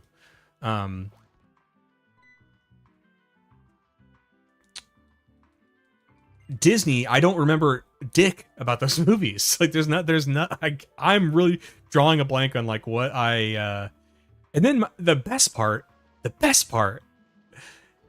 in the first one, when they're like setting up John Boyega's character to like be a Jedi, and they did it in the trailer and stuff like that, I bought into that, and I was like, that's cool. That's kind of a stormtrooper that becomes a Jedi. I'm like, that's pretty badass. And then when you see the movie, you're like, wait, what? And it was so frustrating. And then and I don't do social issues in politics, but it was annoying because if you criticize the prequels, it was like at that time it was like you're racist. And I remember like hating I might have said prequels, I meant sequels. And it was frustrating because it's like, first of all, if you don't have proof, if I'm making valid points about the story or characters or something like that, you need to have proof for an accusation like that. You can't just assume my motive. And then two, even if that was the motive, so hold on, you're saying I'm upset. The reason why I'm upset is because you threw his character away and you made him comic relief when he was set up to have such an interesting story. Like y'all did that, not me.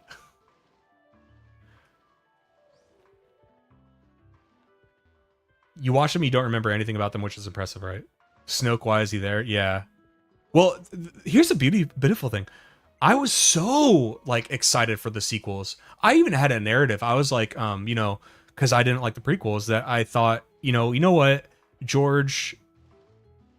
And it sounded like he was having financial troubles right at the end too, because that's kind of why he wanted to make the sequels, because he was going to make sequels, and he was trying to get funding from, I believe, Fox. Trying to get funding for somebody, and I guess they were saying like, we'd like some people to work with you, and apparently it was because they thought that the value over a 3-part series would go down because of the performance of the prequels.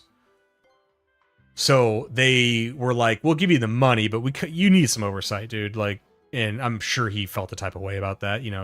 By the 90s, in 2000s, George Lucas is a god. You can't tell him anything wrong, which is kind of what stories are like during the development of Phantom Menace. Is like nobody could tell George anything because they're afraid to, and he's George Lucas. You can't tell him anything.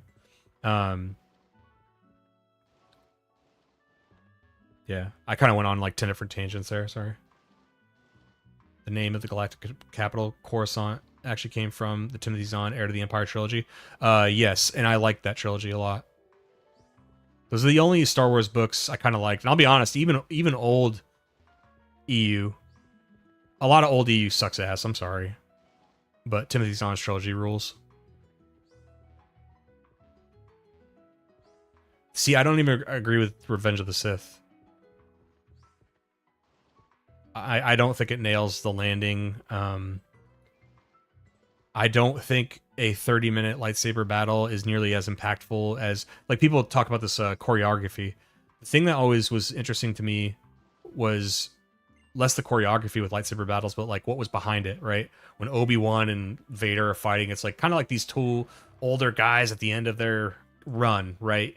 When Luke is fighting Vader, it's like that shows how far Luke has yet to come and how desperate and angry he is over what's been happening to his friends. That fight looked anything but choreographed, you know? It's just kind of just like angry slashing, and Vader's just like shit talking him and taunting him, you know what I mean? You could do so much storytelling with that than you can do with, like, you know, let's fight for 30 minutes. All right.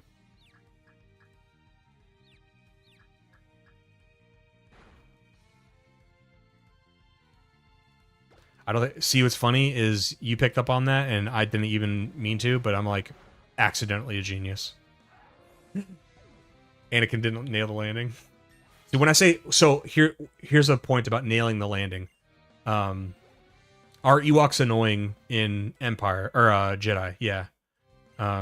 Especially when you know that like why they were a thing. Carrie Fisher's acting in that one. Okay. But I think it fucking nails the landing. Jedi nails the landing with guys, I remember the first time I saw Jedi, my uncle like was like, "You want to watch Star Wars?" Like, "Yeah." And didn't know what was going to happen. He didn't spoil anything for me. And everything in me, not to be a little bit specific, but all the terrible things that Vader had done. All the terrible things he had done, right? You as the audience member want Luke, like he's finally got him, hand cut off. When Luke gave into his passion and his anger, he's starting to beat Vader, right? You want him to finish him off. You're like bloodthirsty because all the terrible things that Vader did. And then the Emperor starts cackling and like, yeah, strike him down and join me at my side, right? Luke rejects the Emperor, and he rejects you, the audience member, or anybody who was like, yeah, kill him, Luke. He doesn't give in to that, right? Which, had he done it, he wouldn't have had a moment of redemption with his father. And if he doesn't have that moment of redemption with his father, who saves Luke when the Emperor starts casting lightning at him, right? It's like Luke not giving into that violent side of him, current events, not giving into the violence. Like, that's such a great ending. You know what I mean? He kind of stuck to the Jedi way. Like, I'm not gonna hurt people. I'm not gonna kill people. Innocent people.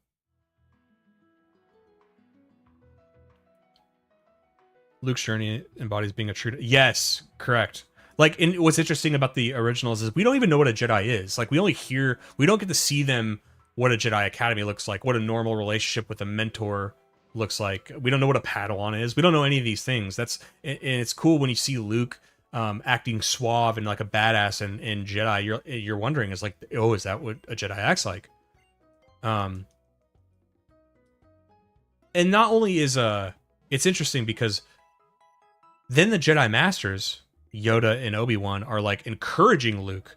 They're like, dude, if you get him, you know, I'm paraphrasing, but like, dude, if you get his ass, finish it. And Luke, I think, is hinting in Jedi. He's like, I won't. I felt good in him. Like I felt there was something there, right? And Yoda and Obi-Wan are like not from a position of hate, but just from a position of danger. Like, dude, you got to take this guy out because like he's letting him live. It's like this stuff will just keep continuing. So like, but is that necessarily what a Jedi would do? It's almost like they gave into like the, yeah, Jedi stuff, but like you got to kill this guy. You got to kill this one target. You're allowed to kill this one target, right? And forget all the other morals. Interesting.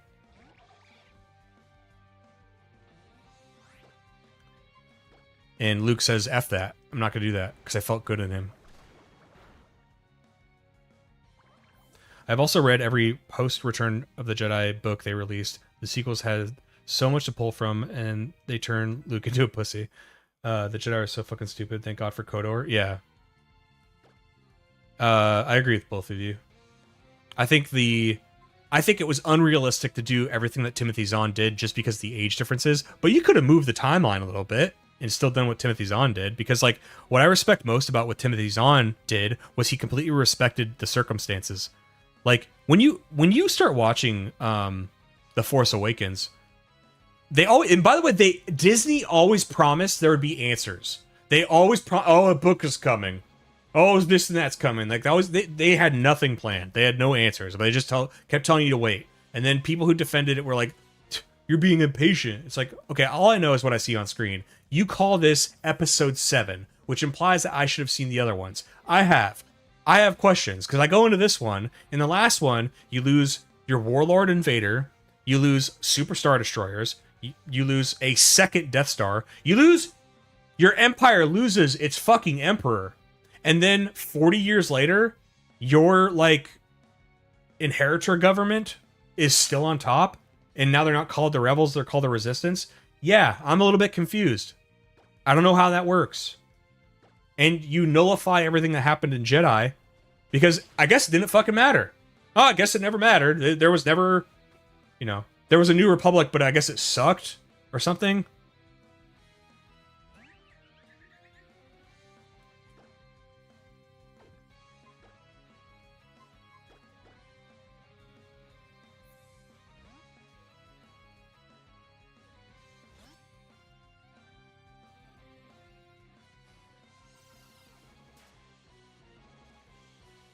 At least the TV show Rebels gave us Grand Animal Thrawn, and I couldn't speak on that because I'll take your word for it. I think it might have been Wes or Eon Kane that asked me if I like that Clone Wars, like the anime version. I liked that one growing up as a kid, for sure. I blame J.J. Abrams. That man could not direct his way out of a paper bag. Maybe he's fine for cinematography, but like they gave him everything. I don't know why they did that. They saw that Star Trek movie and went fucking crazy. They're like, because everybody said the same joke. It's like JJ made a terrible Star Trek movie, but he made a good Star Wars movie when speaking about his Star Trek movies. I gotta be honest, as a non-Star Trek fan back then, I did like his Star Trek movie, but it's because I'm not like a Star Trek guy, so I didn't know how much of a departure from the material it was. Now I get it. Now I get like, oh, this is what people are upset about. Okay, I understand. And then they give JJ the writing job, and they threw out Michael Arndt.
Test.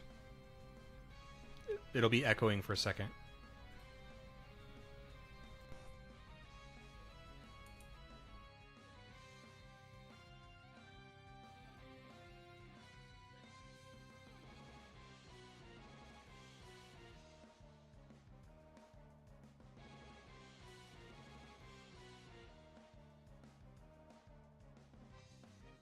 Test.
Let me know if you guys can hear anything.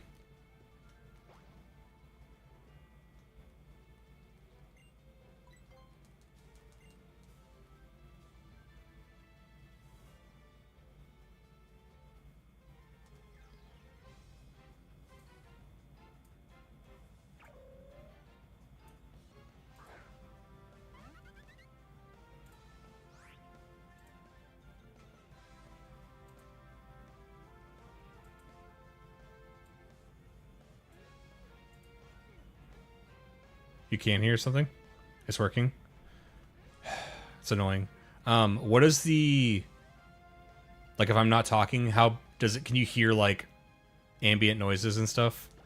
And I'm sure it doesn't sound too great, because I had to turn off the filter. Like, my compulsion is I still want to turn it on. I want to see if it'll, like, work.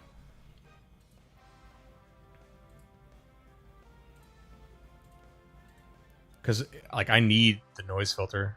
All my settings are based on it.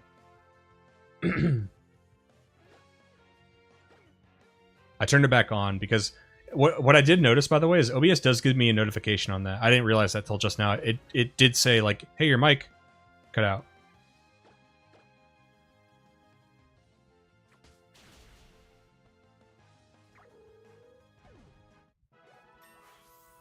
All right, so you're...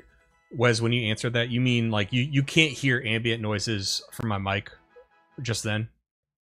Like you don't hear humming or nothing like that?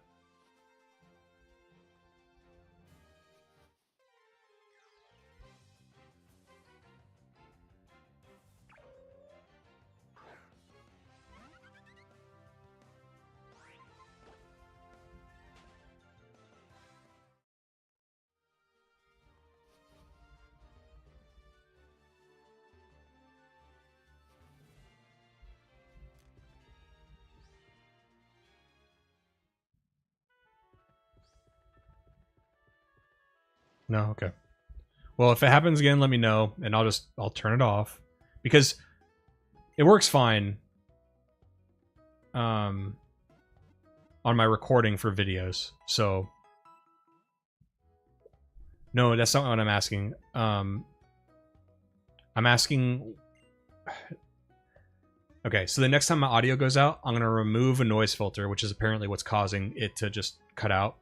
When I remove the noise filter, I want you guys to let me know how the audio sounds. And it's not that big of a deal for the videos because I use OBS proper for the recording now, and I use OBS, Streamlabs OBS for streaming, 2 different sets of filters.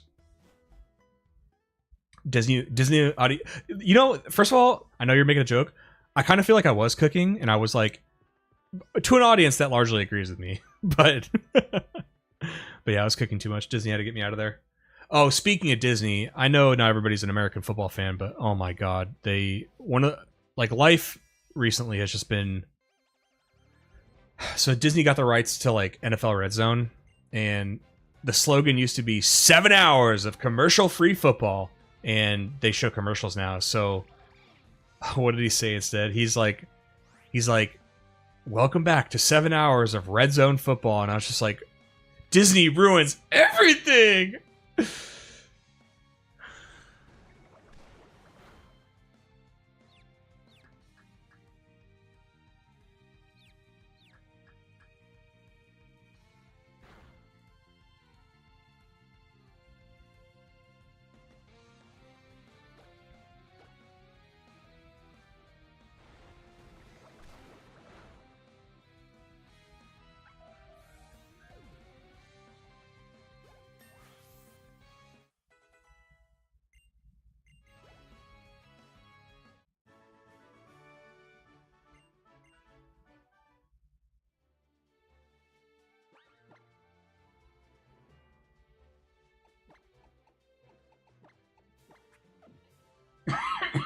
Hmm.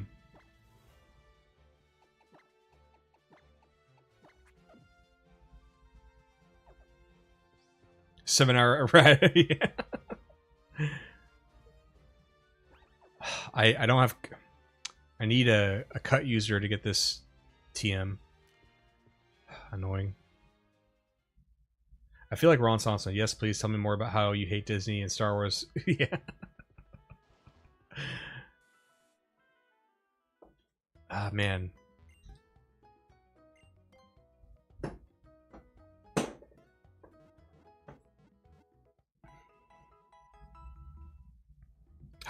Let's talk about, how about this? Let's make it more balanced. What are our favorite Star Wars games and why? I'll start. Knights of the Old... I don't think it's fair to count both.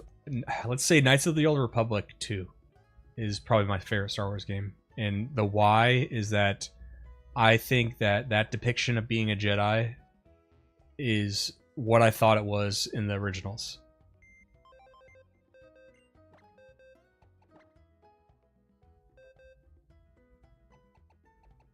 And it didn't. In around, a few years later, after the second Knights of the Old Republic, is like Force Unleashed. People love Force Unleashed. I don't particularly love it because like that's so over the top of like what I think the Force and Jedi and like what makes it cool. Like to me, it's not always flipsy doos and big explosions and bringing back down Star Destroyers and stuff. The most Jedi I ever felt, Jedi Academy is great. The most Jedi I ever felt was Knights of the Old Republic.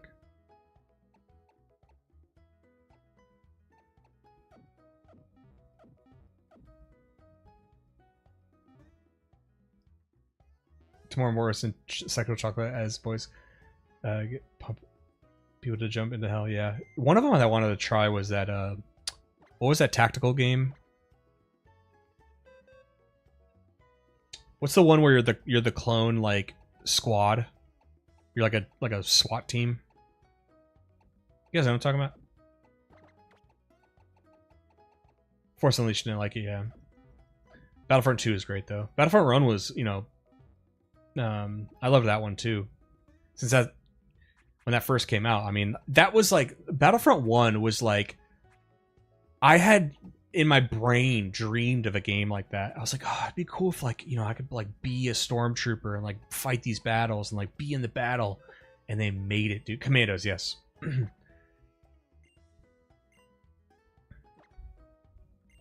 And it's funny. This was still at a time where like you could just miss marketing for a game. I had no idea Battlefront was a thing, and I had a modified Xbox, original Xbox. I was poor, so I didn't have a 360 yet, but I had a modified original Xbox where you could install. The person who made the software, by the way, has a YouTube channel. I think talked about this, but I had his like my mom's tech friend modified my Xbox, had his software, so I could download games permanently to my hard drive. I think it was like 400 or 500 gigs, or I think it was 500 gigs in like 2005 or 6 or something. And I had the movie store, our local movie store, had a if you bought a membership, you could rent as many games as you wanted, 2 at a time. So once he modified that, I went to the game store like 10 times in one day. And just like they're like and I thought like the FBI was on me, so like I had to like lie. They're like, oh, are you having fun and playing these games? I'm like, yeah, it's just I'm just like, I'm not really sure what I want to play. And I was like bringing them back to the house. I started like installing games I had no interest in playing. I was just like, fuck it, I'm gonna get the whole library. Has anyone gone back and tried to play the old ones with the old style controls and turning and everything compared to the new ones? I couldn't get back into them. I never played the new ones.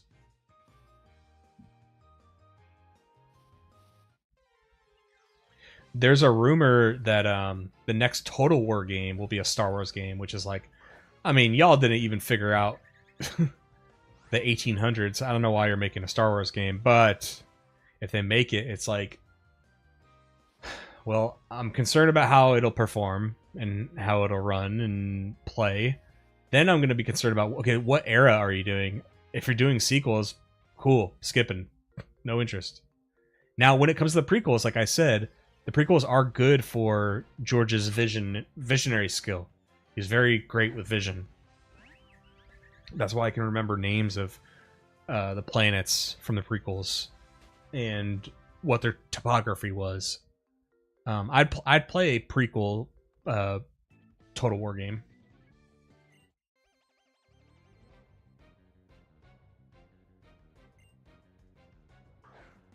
Guy behind the counter is like, this kid again, yeah.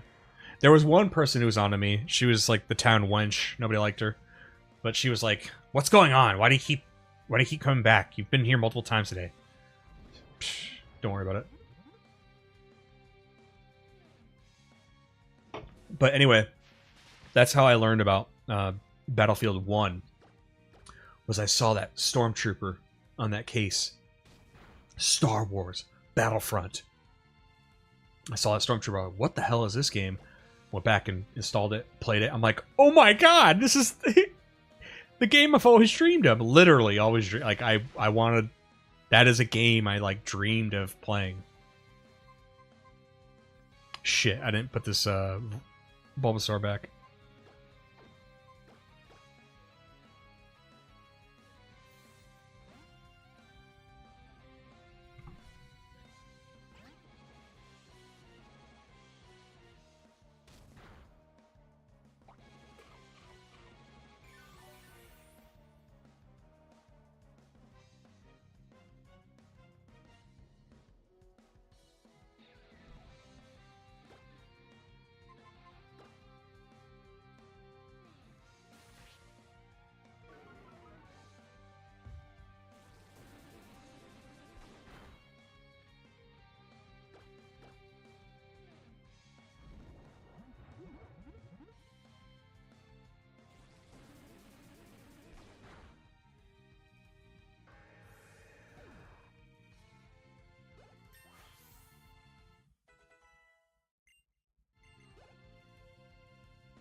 That Bulbasaur got experience. Damn it.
What's up, Rave?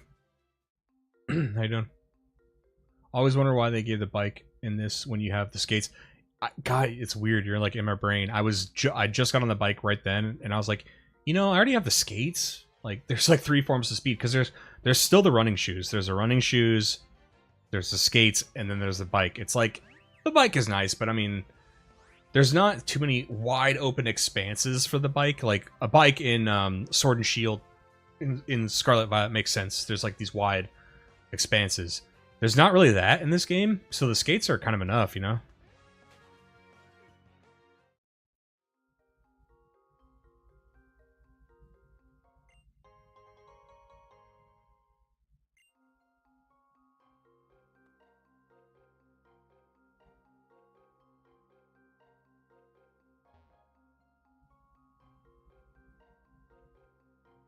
I've just gotten back from a pub crawl in my trip to Poland. Nice to catch you live. Hell yeah, dude. How did that go? What's Poland like? Oh, one of the Pokemon went like way off screen. Sorry. Whatever your name is. Whatever this Pokemon's name is.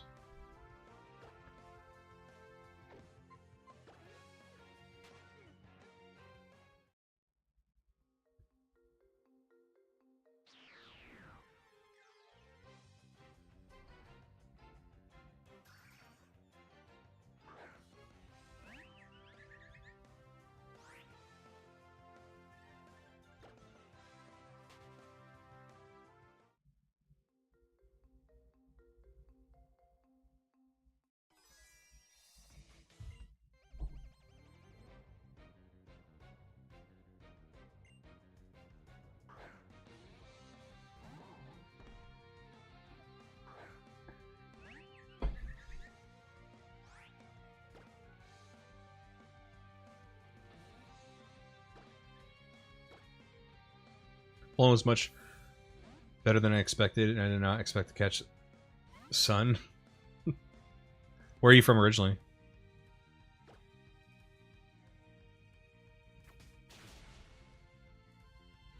Yeah, a sunburn in Poland in September. Yeah.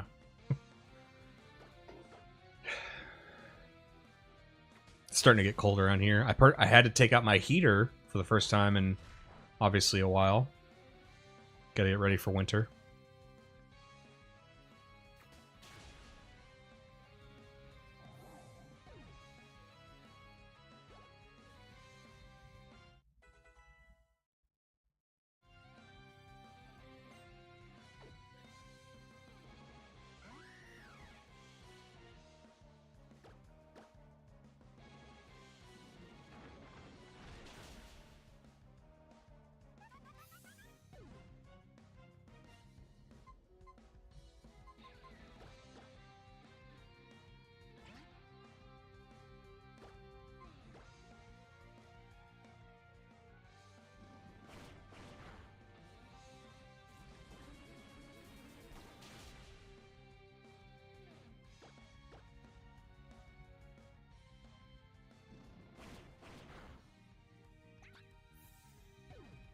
Yeah, you're on the southern hemisphere. It's so... I know that's how the world works. That's so weird still.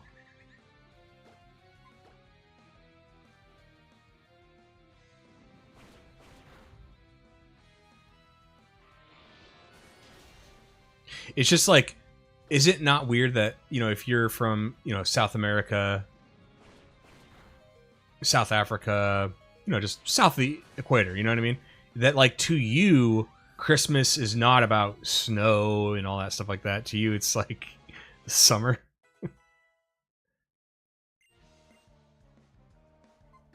I had this image in my head as a kid. You know, when they're teaching you about the southern hemisphere, I had this image in my head. It's like they showed us a picture of an Australian Santa Claus, but he was wearing shorts, and it showed like it was a perfect picture because it had the sun in the background shining down on like Melbourne or something.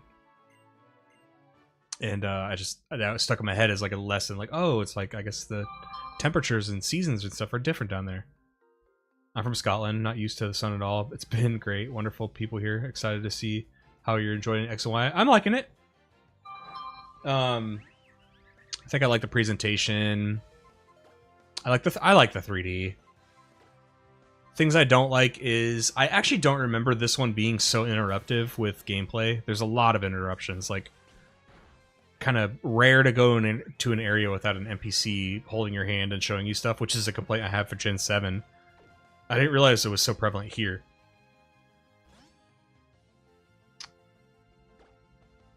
But that's awesome. How long have you been in Poland? And I guess in Europe, it's like kind of the norm to go travel, isn't it? Within Europe.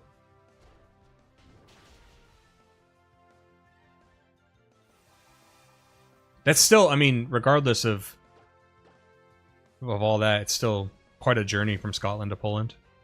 That'd be going from like, I'm in Washington State. That'd be like me going halfway across the country. So, still a lot of travel.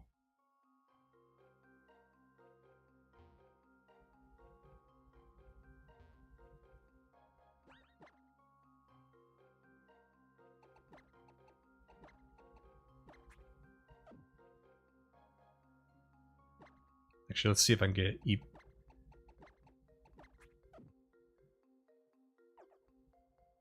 What do you think of the new Virtual Boy stuff that was released today? I don't know. Do you want to send a link?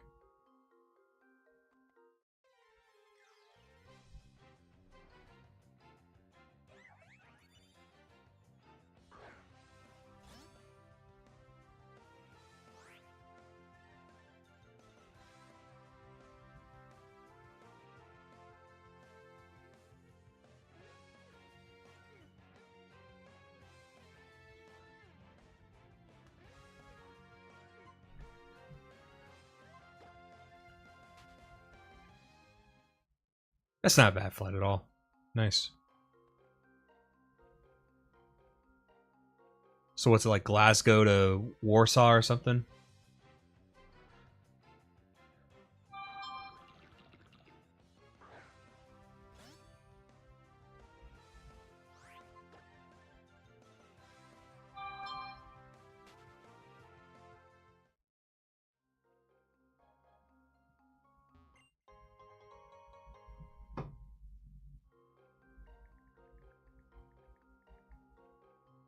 One thing I love about content is I think I'm a worldly man.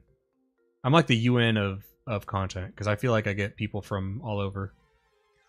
Now, you could say a lot of people can say that. But back when Edinburgh. Back when I streamed Magic way back in the day, I had more Australian and European viewers than I did Americans. I was proud of that, okay? You're buzzing for the Virtual Boy stuff. There's a sick retro story here. I'm totally out of the loop with the Virtual Boy stuff. I'm fortunate that, like, after selling all of my stuff when I first got in the military, I rebought it like a few years later. So, like, I have all my original everything. And with what I don't, I already have a Steam Deck. So if there's some, or I could just play it on this computer too. Is a Virtual Boy like a third-party version of like a Game Boy? Saw VB for like €400 or pound. Is that pound or euro? That's pound, yeah. The week, and my friend, we're considering it. What? They're $400? I don't know what the exchange is, but that still sounds like a lot.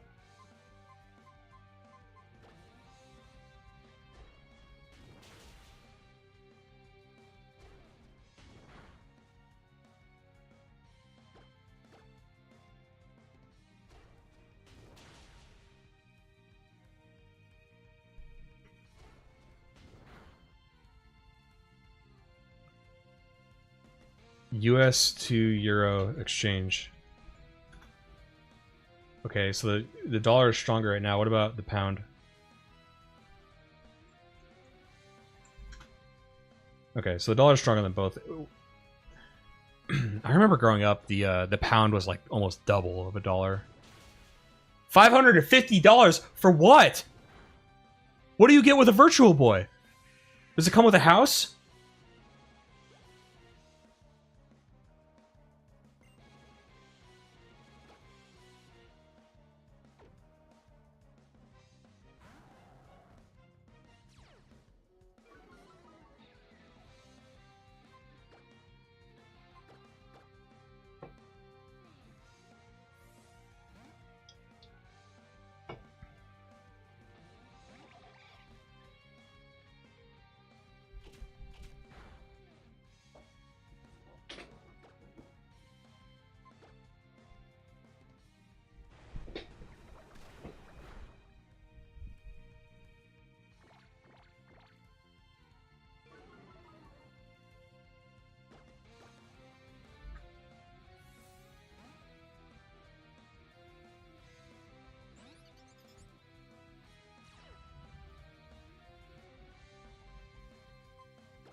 But what is Empty Belly? What is Empty Belly talking about? New Virtual Boy stuff that released today. What does that mean?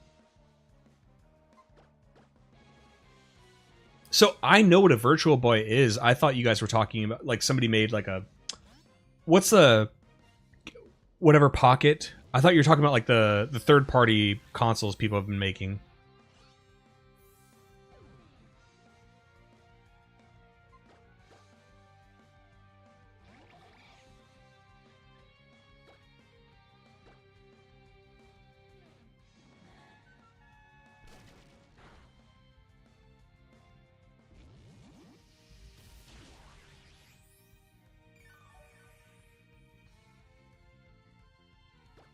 I think I'm dead.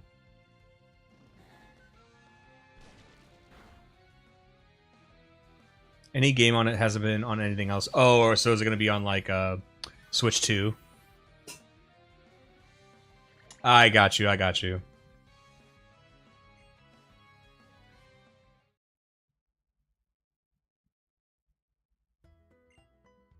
The Eon ticket for Ruby and Sapphire is average $300 per piece of paper.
All the gamers are utter garbage. Games are utter garbage. Really, just an interesting part of history, I guess. More of a curiosity in trying them. Yeah.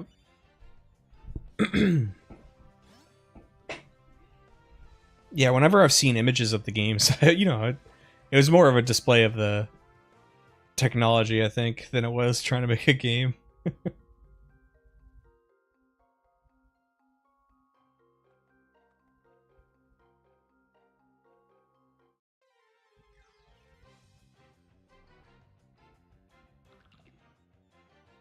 Oh wait, I don't have a Froakie anymore.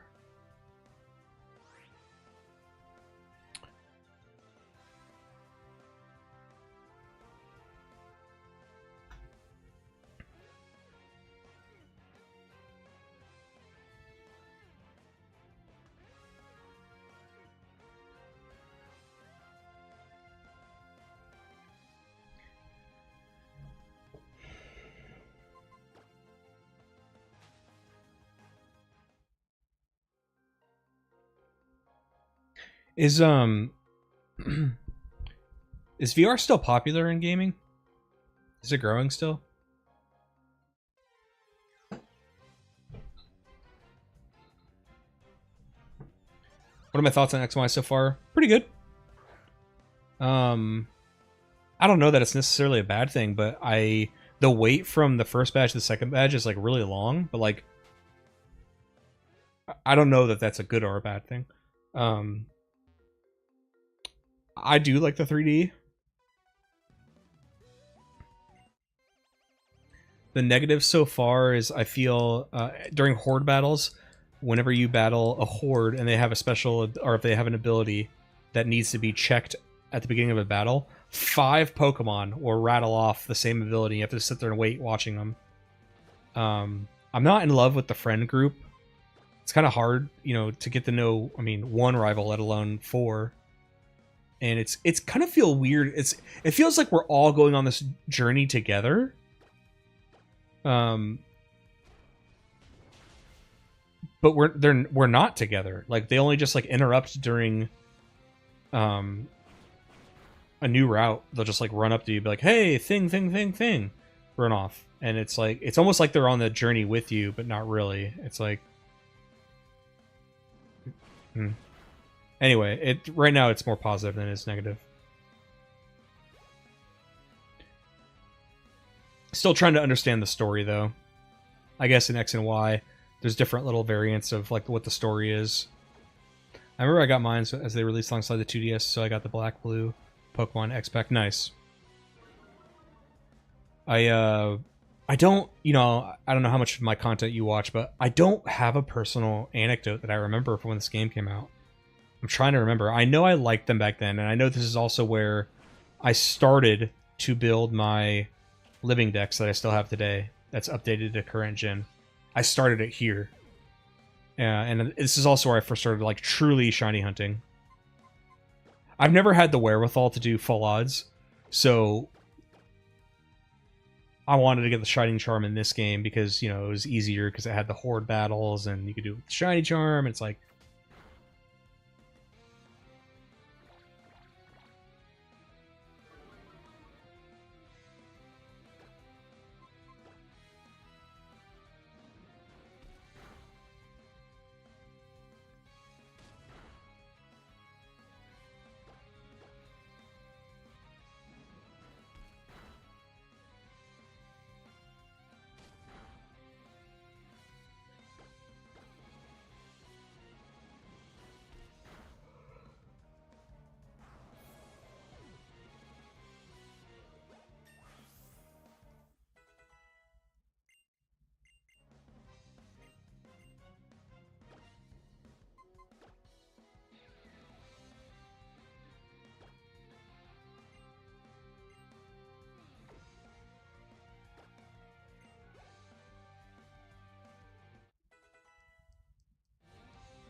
hunting a Kanto legendary bird in the same game was so random, though. Is that in this? I forgot that was the thing, to be honest with you.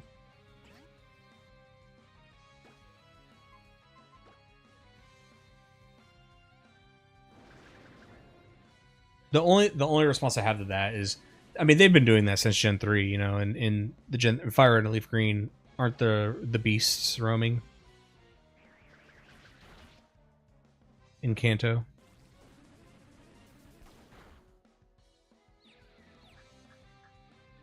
I think they were just trying to make things accessible.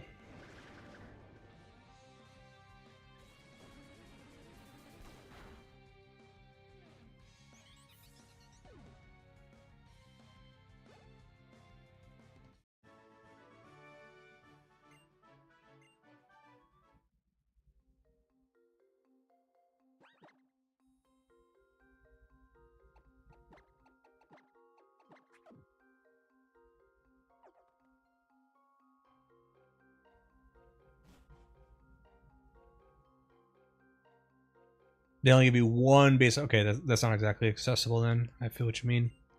Good point. Yeah, Rave, I'll say that. I like a lot of Gen 6 Pokemon, for sure. I promise I had already planned on using a Malamar before the reveal.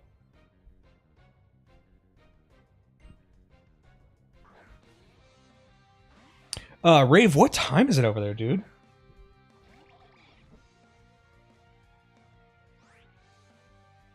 So it's 6 here, 9 East Coast.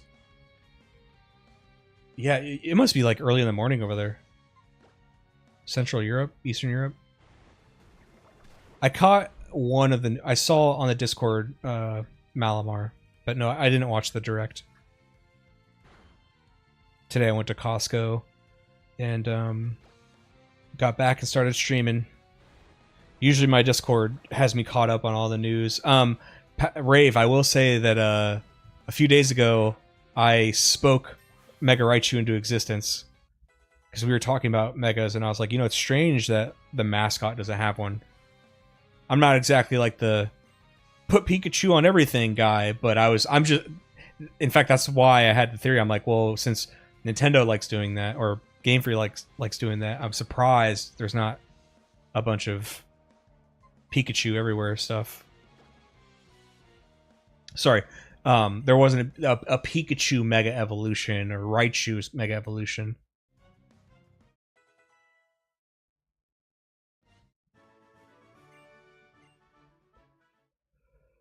3 a.m. Damn. Damn.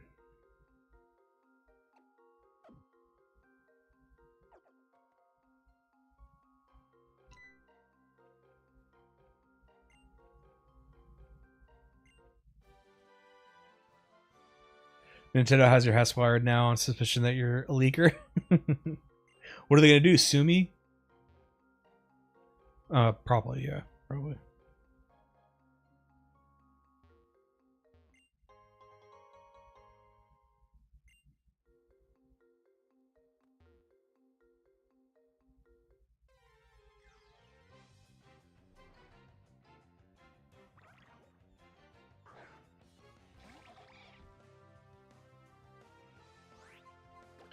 I really like the new Raichu. I thought the Y one was okay. The X one's pretty cool. Greninja's is okay. Chespin, whatever, is that what it's called? Chespin. That one was cool. Delphoxes looked, and I don't know if those real. The Gen 6 Megas are real, right? What's crazy is there wasn't Gen 6 Megas in Gen 6. Like, I know they wanted to do it for the Kano starters because, they always have to wave a carrot to Gen 1 people. But I was surprised Gen 6 didn't have them.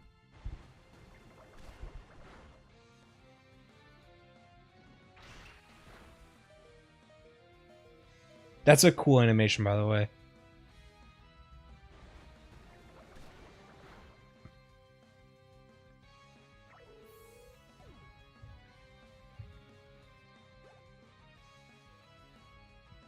The X one will probably be physical and get the second type like the other X Megas, Charizard and Mewtwo.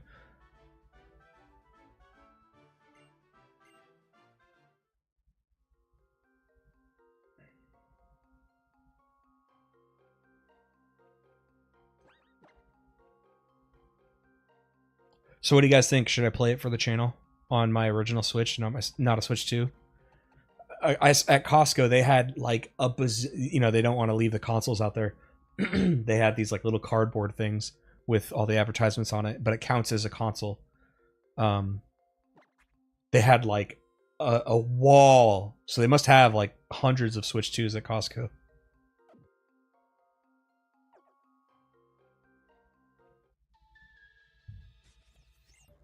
Well, thanks, Rave. I appreciate that, man. You're welcome anytime.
You wonder how many more megas are coming in the DLC. It's interesting, huh? I agree with you, by the way, Wes. The whole the game hasn't even come out yet, and they're like, buy the DLC.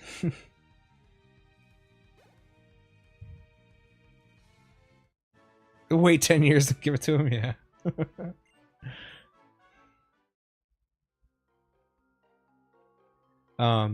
In Rave, I guess I didn't mention megas when you were asking me my opinion of the game because we haven't gotten there in the game yet, but I do love megas. I've always loved them.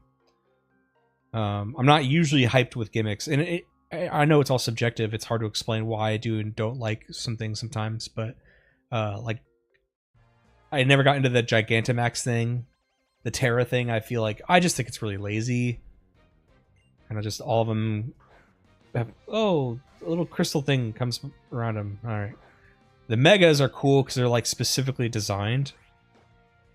And I almost think that's why Game Freak did it. Like, oh, we don't want to design a bunch of stuff. What if we just had an animation that just like covered the Pokemon? We could just like copy and paste on all of them. Yes, there's some that are unique. Some.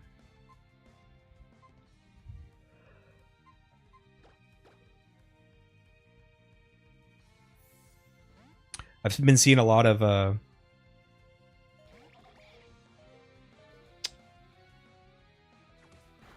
feel like the world has been defending Sword and Shield a lot lately. For some reason, I see a lot of discourse, and there's like some very fervent Sword and Shield fans. Because it's a contrast into like when it first came out, people were pretty upset.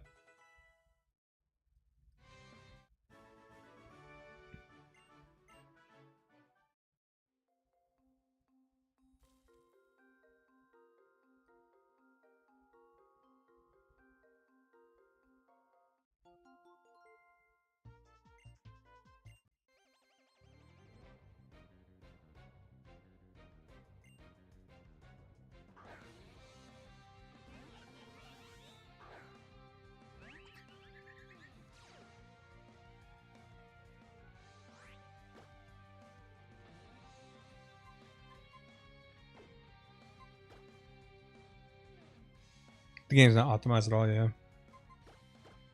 Yep. And then Dexit. The weird one is people defending Dexit. Like, why would you defend...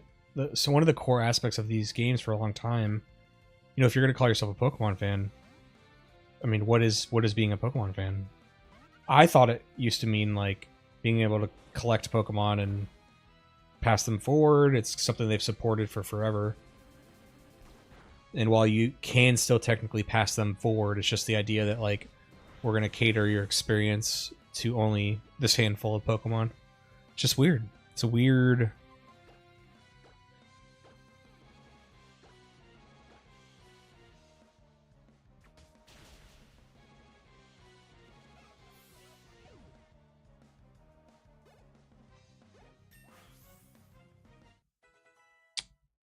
Champagne is getting close, almost level 30.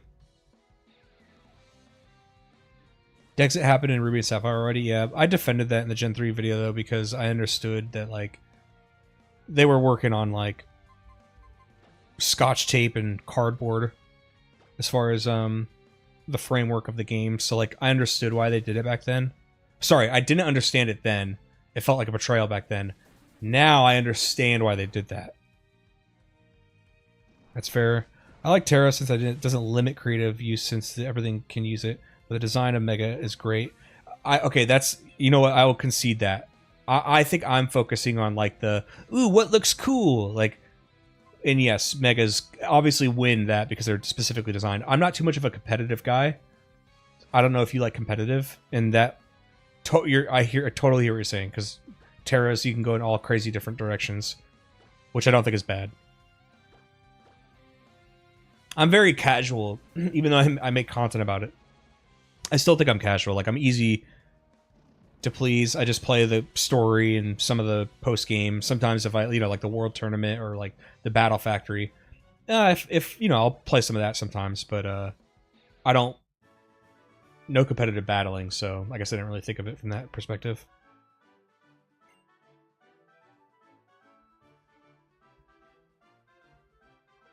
We like seeing our Pokemon Digivolve, yeah. Is that how it worked in Digimon? Was it temporary?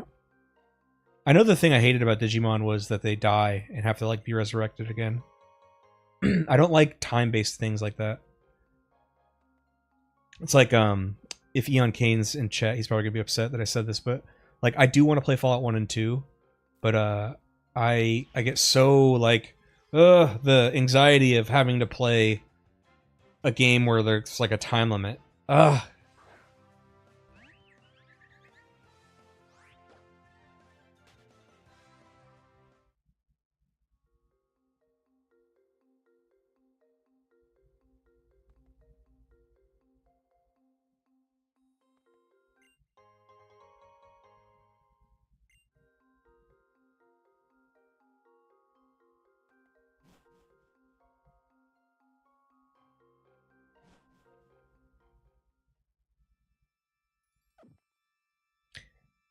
In the show, it was temporary. Always reverted back to the rookie forms. Whoa, I didn't know that.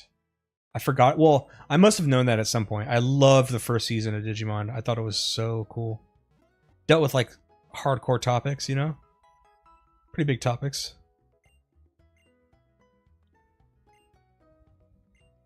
Yeah, that first season of Digimon was sweet.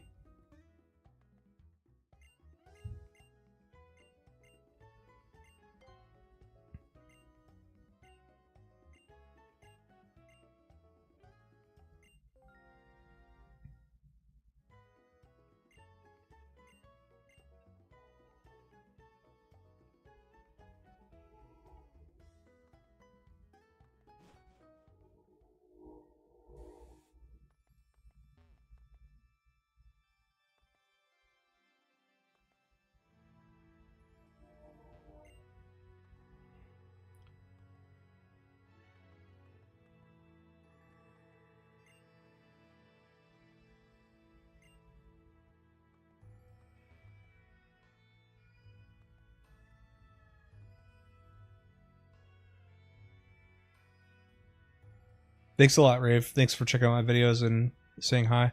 Appreciate you.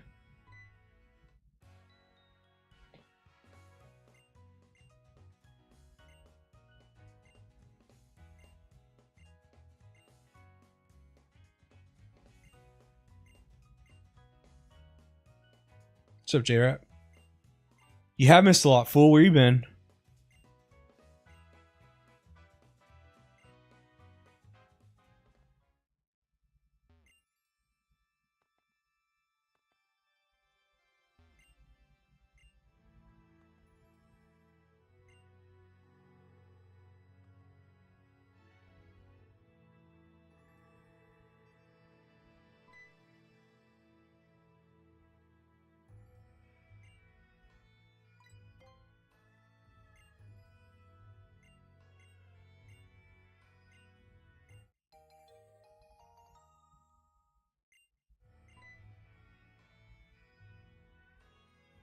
Damn.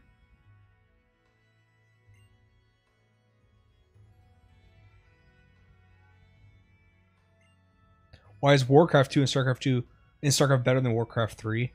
I never played StarCraft 1 or 2. I played StarCraft 3 for the campaign and then for Dota. So I like Warcraft 3, but I do think StarCraft original is certainly a better RTS than Warcraft 3. In fact, I want to do StarCraft for the channel someday. A retrospective on that, and I want to interview a few of my friends. Do a few interviews with my friends. There's a man that I'm from a small town, and we have 3 schools, like small schools, 2 elementary schools, 4 schools, 2 elementary schools, 1 middle school, and a high school. And he controlled all the networks for all of them. And I was in Tech Club, but he used to let us play StarCraft when we got all of our work done in Tech Club. And I really wanted to get him involved, do a video with him. Just either have him on screen or me talking to him and then put it in the video. I think it'd be cool. I was at a concert where a string quartet performed the music of Queen and ABBA while surrounded by fake candles. That's cool.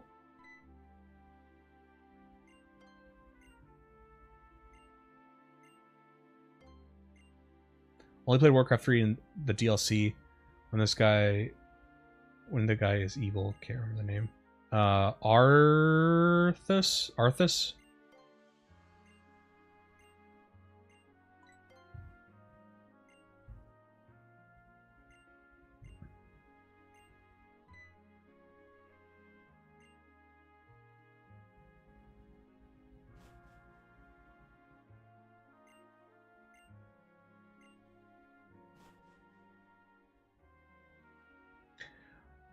I like the story of StarCraft 3, but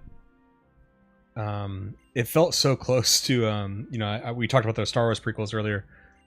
It felt like an Anakin story, you know, like the chosen one guy turns to the bad side.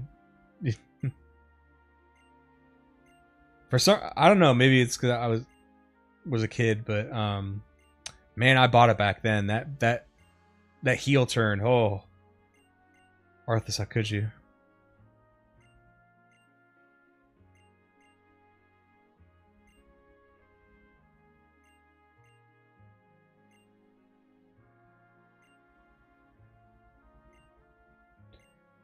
Another thing, you know what they should have done in this game? They should have shown you a mega evolution, not given you one, but shown you one. They should have shown like a battle where you're not participating, where someone does a mega, because they've been talking about mega evolutions for so much of this game, in the early game, but they don't show you it. So they're like, look at all the characters, like, wow, mega evolution, that sounds so cool. They should have had like a tournament, like maybe your character is like watching a tournament on screen, and then showing you a mega evolution, so then you have it in your mind, like, I can't wait till I can do that.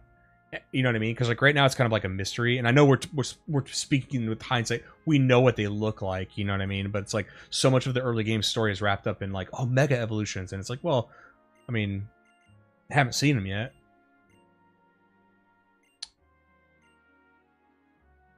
Where's the Bulbasaur meant to give a shit about? Didn't want to use it. I guess your argument won in the end. I wasn't going to use any of the Kanto starters. I wanted to... There's a lot of gift Pokemon in this game.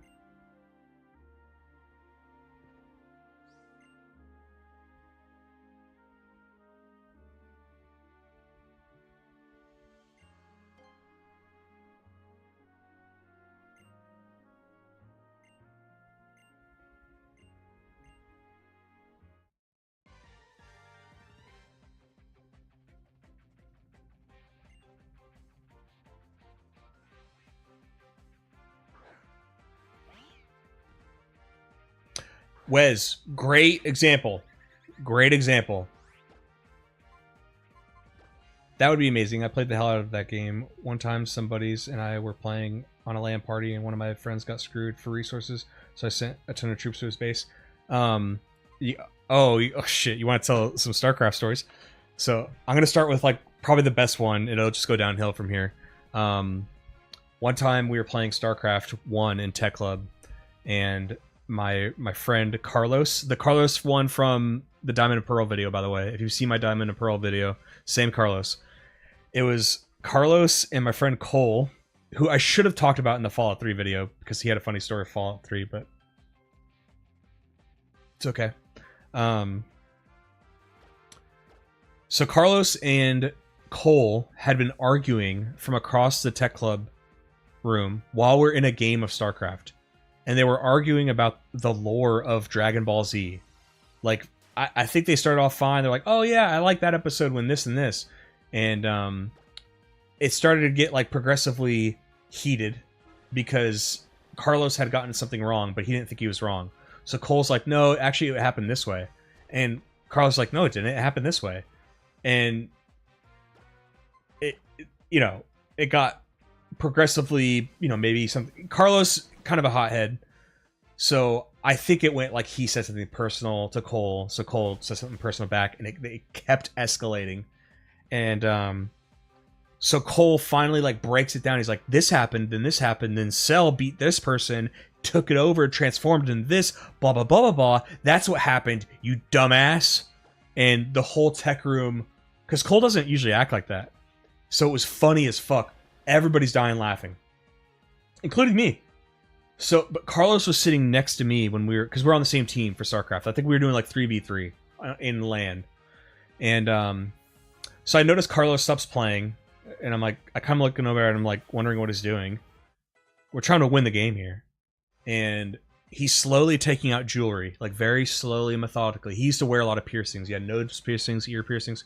He's like taking out his piercings, and he's just acting really weird. And I finally go, "What are you doing?" He's like, he's just like, "I'm gonna fight him." I was like, "What do you mean you're gonna fight him?" "I'm gonna fight him. I'm gonna kick his fucking ass." Do you hear what he said to me? He called me a dumbass. I'm like, "You're." No, and I was not trying to provoke anything, but I was like, no, you're not. I was like, stop. This is stupid. He's like, nope.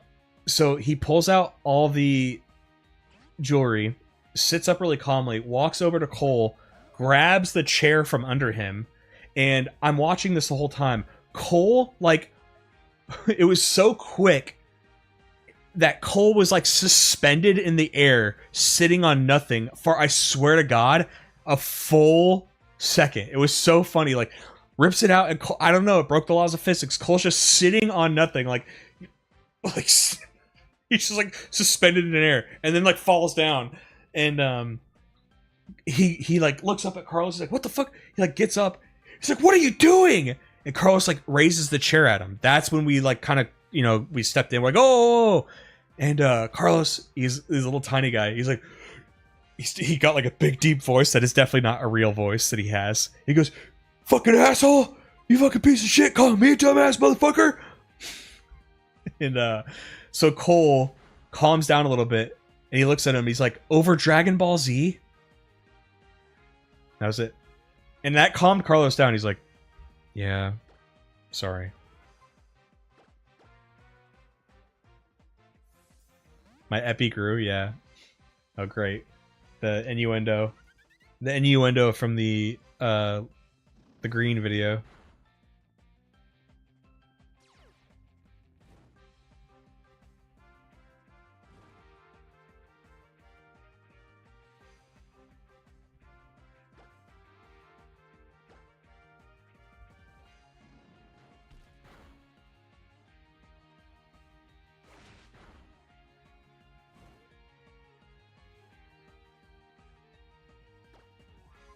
And then another a little funny is my brother used to play StarCraft with us, but he would only want to be on my team, and it wasn't because I was like so good. It was because I think he knew he would get. He took everything I did to him personal, very personal. Like, if we were playing a free for all game and I happened to, and I'm talking even if you percentage wise I attacked him the least, he'd go, "You just targeted me the whole time, and it's not fair." By the way, he's still like that to this day. We can't play board games with each other because, like, we were playing Risk. I 100%. We were playing Risk, 4-person free for all. I 100% attacked other people more than I did him, and I went against my own morals and attacked him less because I knew he'd get bent out of shape. Finally, it comes to the point where I have to attack him one time, and like the second I attack him, he's just like, "Ever since we've been kids, this is all you do. It's not fair. I can't play games with you." I'm like, oh my god, here we go. Like, in, you know, kind of ruined the whole game. Or, oh my gosh, stop. Because then you have to like fucking talk to him like he's delicate and like, all right, so like, what, do we have an alliance now? Even like telling him the transcript of the game, I was like, I attacked him first, I attacked him next, I had a whole campaign against this guy. I attacked you once because I needed to get the province. Doesn't matter. No, it's just because you're picking on me. Little brother, yep.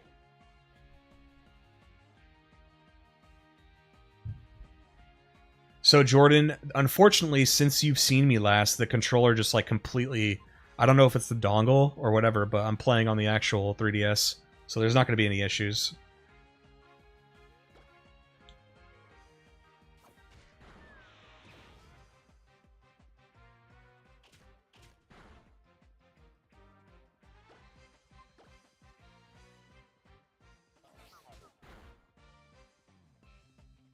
Looking for paralysis here.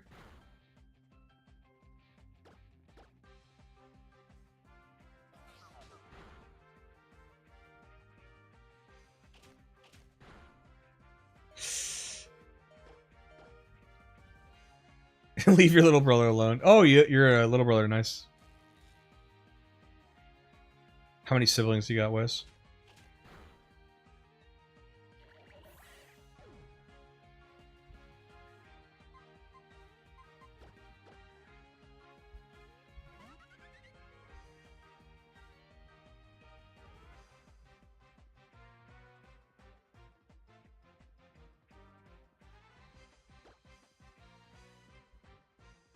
Then your dad had 2 more sons. Nice. Got you out of jail.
Damn, they really like Cario.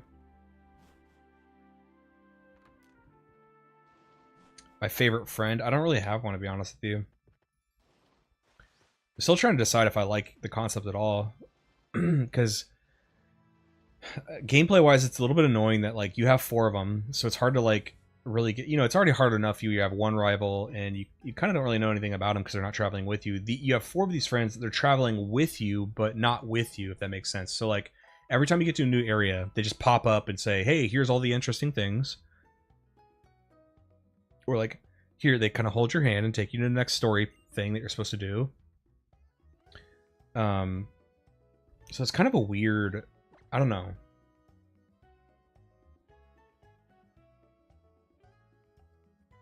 Then just the one. We're 9 years apart, so best believe I have a few stories very similar to your little brother.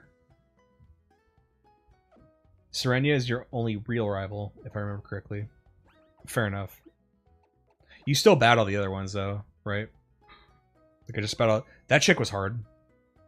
The one I just battled is pretty tough. If that was Serenia, I'm not sure. I think you battle the girl in pink. You battle Tierno. Am I saying that right? Tierno? Shauna wants to be your rival, but sucks. Yeah. Okay. Shauna's the pink one. It's... Yeah, I guess... I mean, I'm not like... I don't have like some big complaint about them, but I don't have like... I like this person. I like that person. It's like...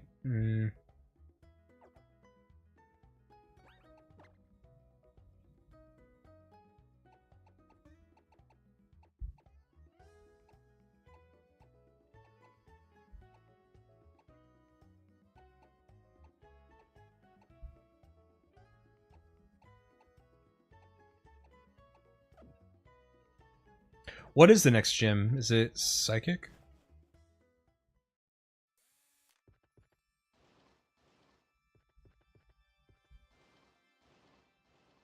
He has the best shirt. His shirt's cool. I'll give him that.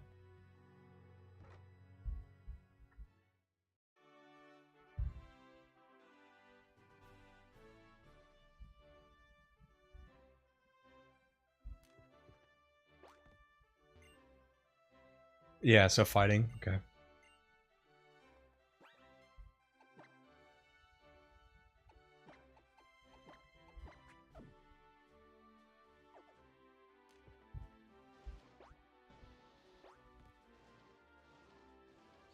Okay, this gym is cool. I like that they incorporate like a mechanic that you're given into a gym. So like we're given the roller skate thing. That is part of a gym. I like that.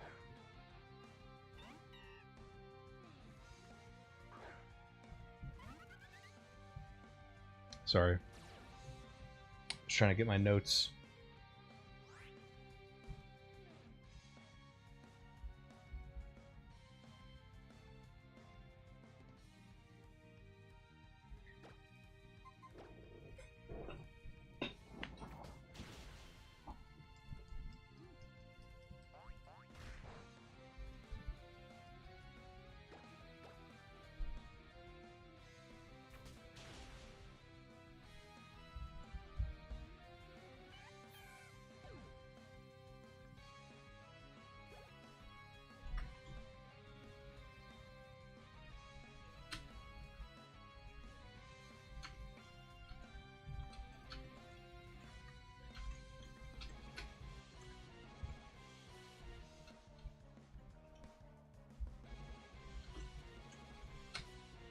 Anything cool happen? Dude, it's my stream. Everything is cool.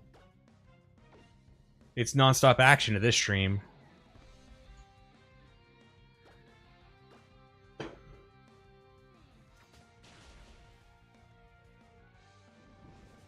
I abandoned Bulbasaur. Just didn't want to use him. Just because you're gifted a Pokemon doesn't mean...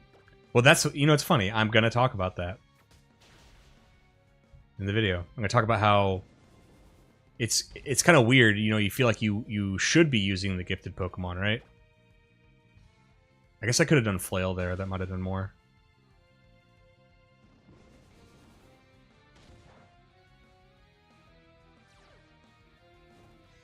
Yeah, got him with a fan body.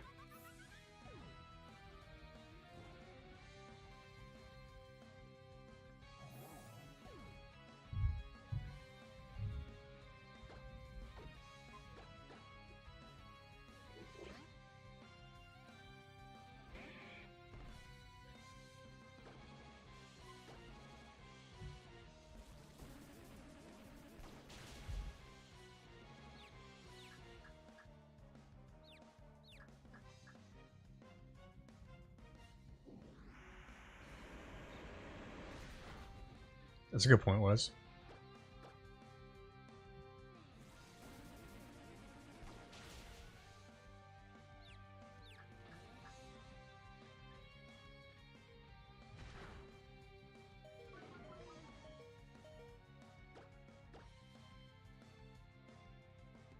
Wow. It's annoying.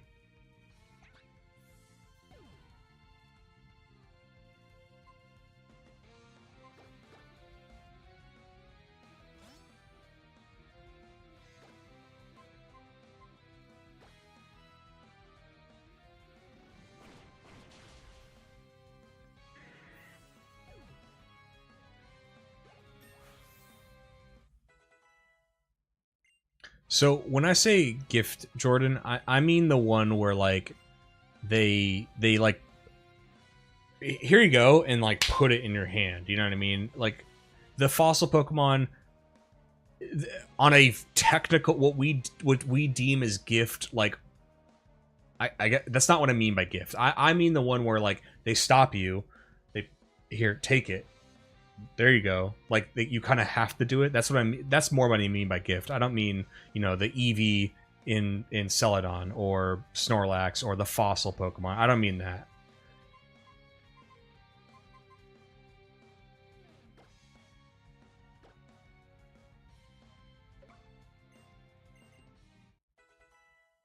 I only got rid of Sword Dance because I just never use it. Come on, it's casual single player.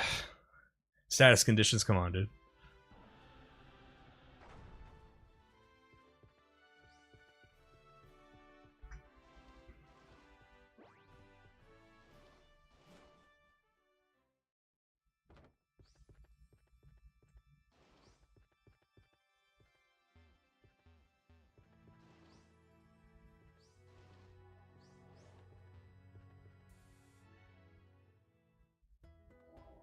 I mean, they were in special cases and were stunted later in life when things didn't come as easily to them as it did when they were kids.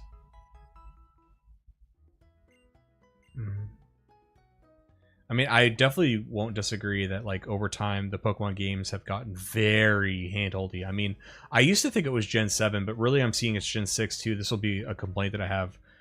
Very interruptive, you know, meaning you get to a new route or you get to a new location. Boom, one of the 4 friends, hey, come over here. Like, I already have the clips ready. Off to the right, you can't see it, but I'm already making clips of every time this happens. And it doesn't seem that aggressive in Gen 4, Gen 5. It's pretty aggressive now. And it's the issue is that, like, when I get to a new route and I'm excited, I have this, like, wincing that I know an NPC is going to, like, stop me and stop the gameplay so they can tell me what the interesting thing on the route is rather than let me go and see it. No, Jordan, I already hate Sun and Moon. I know you're relatively new, but I already do. So my bias, this is why it's going to be interesting with the channel going forward, is, like, we're getting into this territory where, like, that's why, okay, if you look at the Black and White 2 video, I called it the pinnacle of Pokemon, because it might be, right? So far, I'm liking XY, and I liked it back then. I only have a few complaints right now. I like the roster. Other than the gift Pokemon, I actually do like the roster. Anyway, point is, I'm going to have criticisms of this game, and I'm going to have criticisms of Sun and Moon. And the frustrating thing about Sun and Moon is, like, there's so much I like about it. I love the music. Man, I love the Pokedex. I love the setting. But goddamn, I hate playing those games, man. It's so... I'm not exaggerating when I say, when I first... And I'm trying not to overuse the word anxiety. I don't use that typically, but, like, I don't know how better to explain that. Like, I would when I would play Sun and Moon, I would get this, like, just uncomfortable feeling, because I knew every time I went to a new area, the NPCs would be spoiling it for me and interrupted me, or, like, holding my hand and telling me to go here, go there. Like, it felt less like a game and more like, what do you call it? Like a text-based game or something? Like, just, I'm clicking A and you're gonna do everything for me. Okay.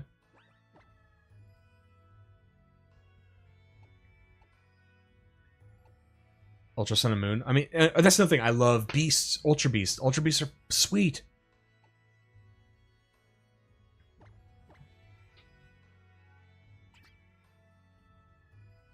I even thought of, because I know one of the things I might get is, like, oh, you're going to complain because it showed you how to play the game. Maybe somebody's new and didn't know.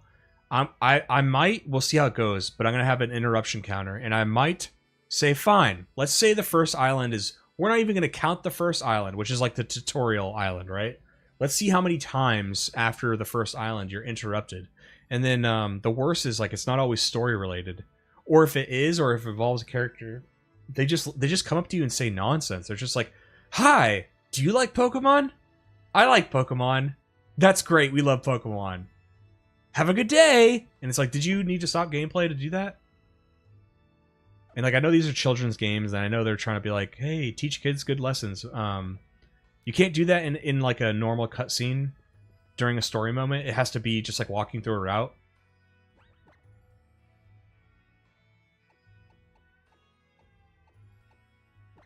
And by the way, lots of kids are clicking through that shit, okay? They're trying to play the game.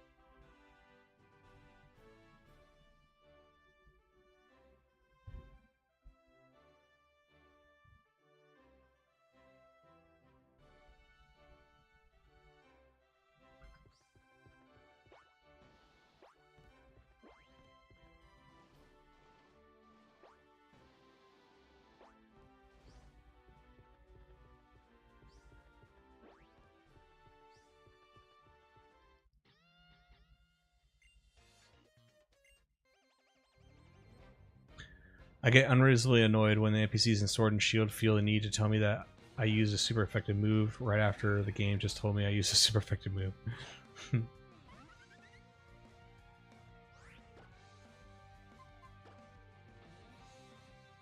This is ×4, right? Pretty sure it is.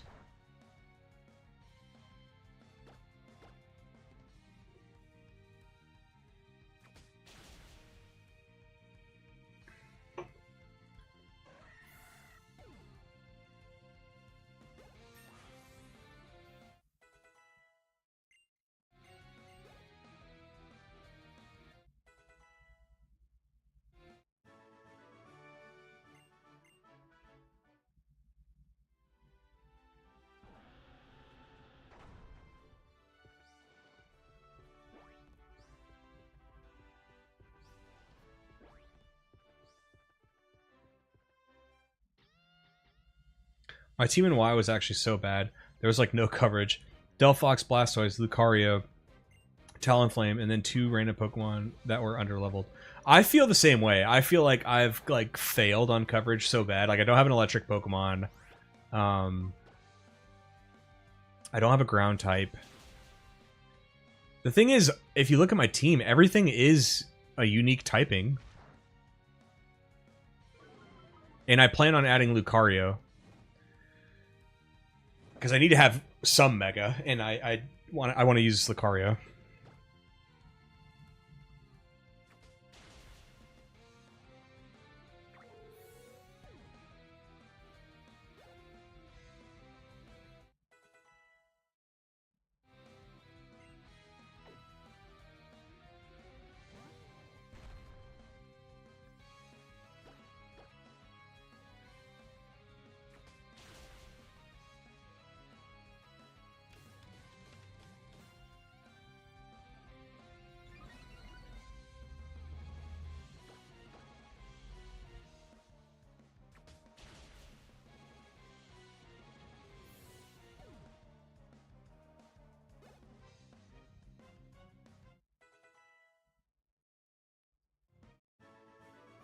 Greninja, Charizard, Sylveon, Dragaga, Aegislash, Goodra. That's a great team. Weird guy, I like your team.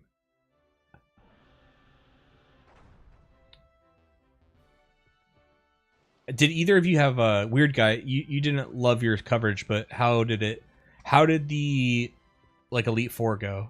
Was it hard?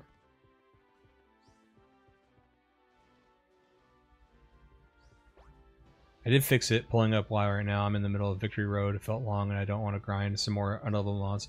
I don't blame you. I think as long as you are battling all the trainers given to you and stuff like that, like, I will say I don't love grinding. There's a few Final Fantasy games I've, like, barely played before, but the one, I think I've, like, played, like, Final Fantasy 1 and something else, but I actually liked the grinding in that because the enemies were still good enough to like kick your ass, kind of. So it's like you had to kind of be engaged. You couldn't just go in there whimsically.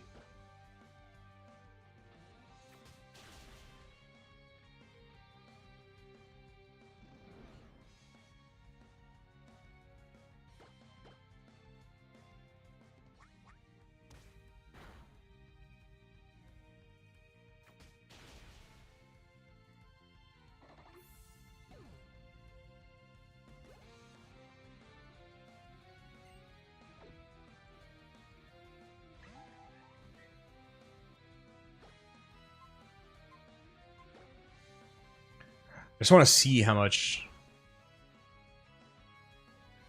a flint or flail will do. Okay.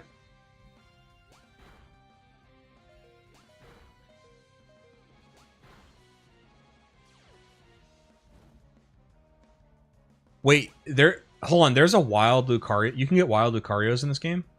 I thought it was always the static one.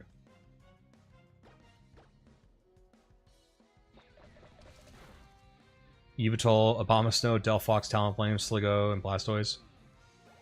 The more you say Blastoise, I kind of wish I would have chose a different starter, took Blastoise. I'm falling for my Gen 1 nostalgia again.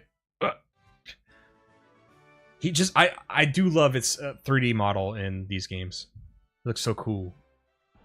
And his mega it's I mean, it's gotta be like, I'd love Venusaur, just in general. But like, as far as coolest megas, it's gotta be Blastoise's, right?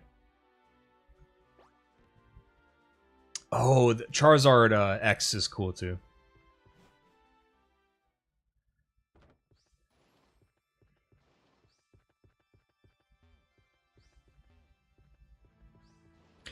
Have there been any megas revealed that have not been on that leaked list?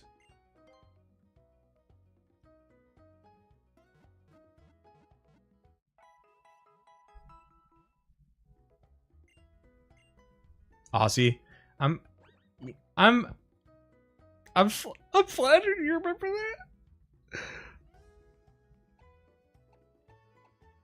I know I'm making a joke about that, guys, but when you guys remember stuff like that about videos, that's very nice, and that makes me feel good.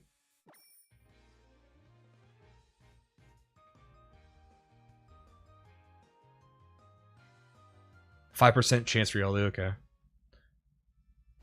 Alakazam, Chestnut, Aurorus, Halucha. So, hold on. Were all of you guys replaying in anticipation for the ZA?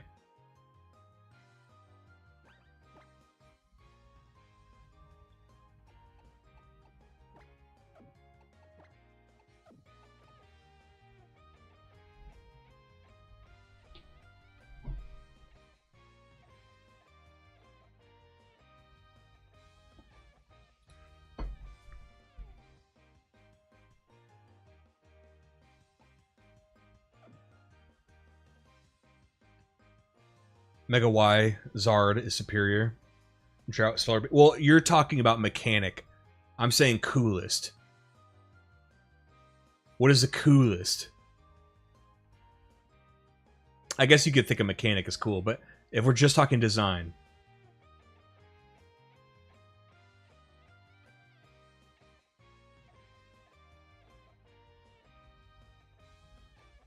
Your OG from 2015, you looked at it's the same save. I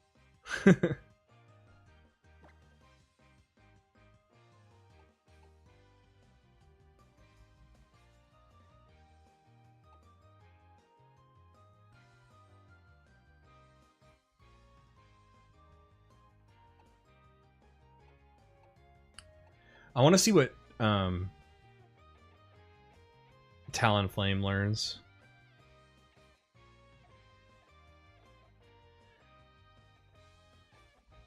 I forget when it evolves. So it evolves at 35, okay. And then what do you learn? Aerial Ace at 38. Okay, what does your pre-evolution learn?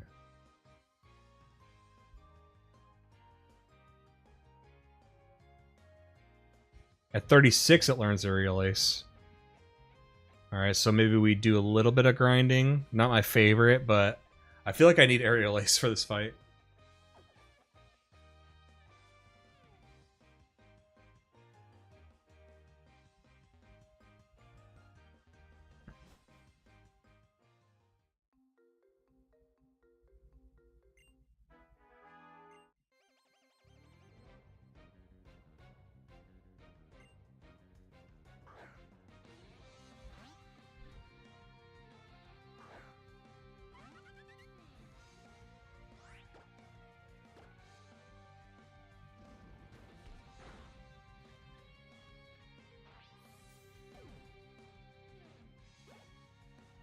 God, that's nothing for XP. I could turn XP off. Turn off the XP share.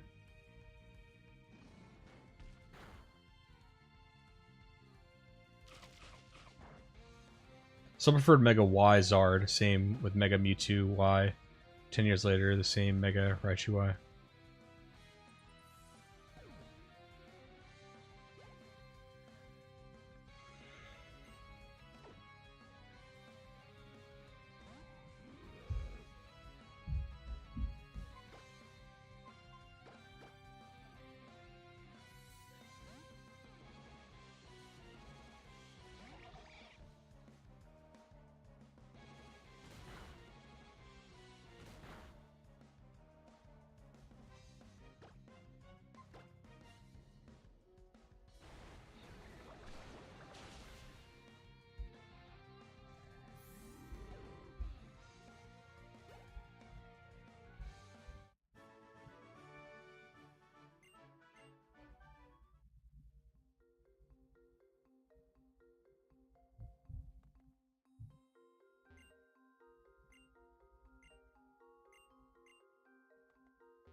the Final Fantasy? Who's the Final Fantasy 9 character? I never even played that. Is that what everybody on the internet does? Something Phoenix. Okay, we are gonna say no to evolution right now. No. We are not evolving. How do you stop it? How do you stop it? Okay. There we go. Zidane is the main character? No, I didn't name it after the Final Fantasy 9 character.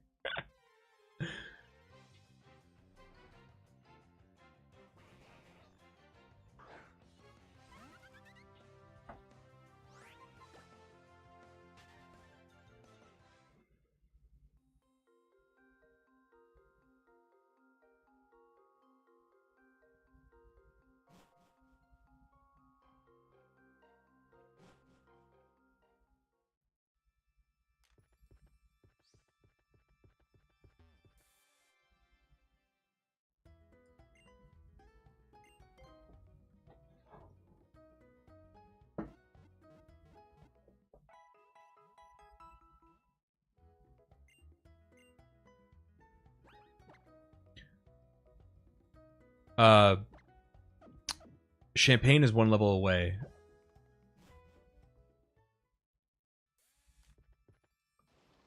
Wonder if there's any more trainers.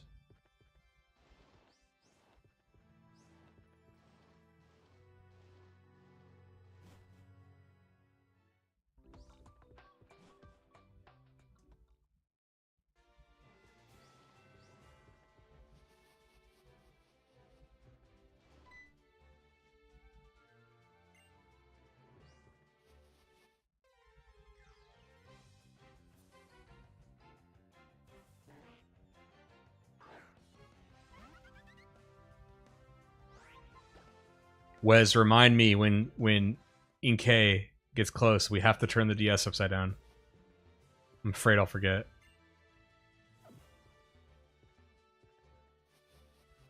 Are there no trainers left? I could go try to fight the gym leader. I'm just afraid without Aerial Ace it's going to be tough.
Wow, Chitak giving me a lot of trouble.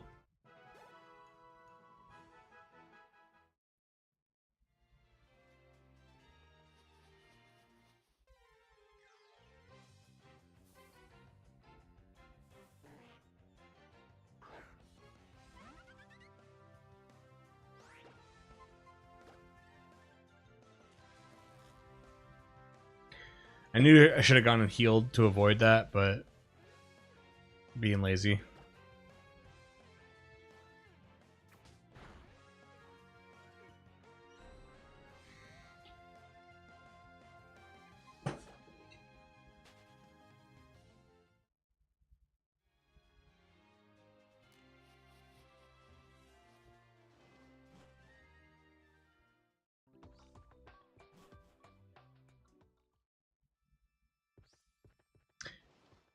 I hear you, Wes, and probably just should, but I wanted Inkay to get XP too. But I'm not. I'm kind of realizing it's like I could just train Inkay individually.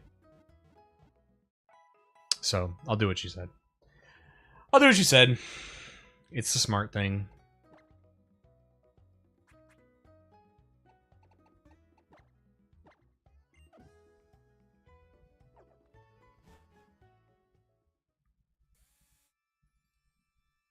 And then we'll just do the same with Inkay after that.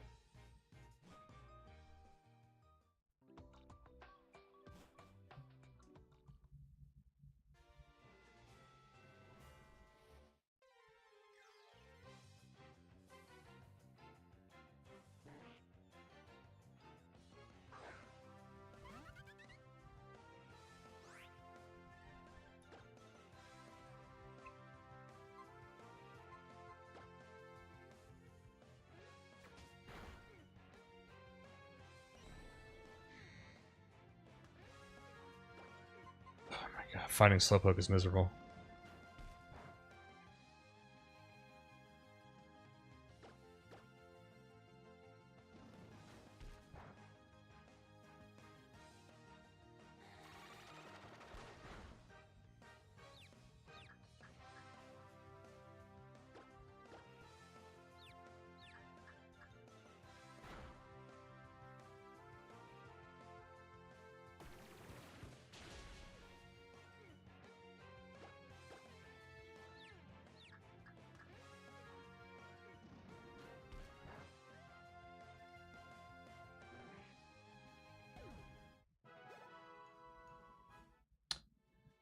Okay, we're never fighting Slowpokes again.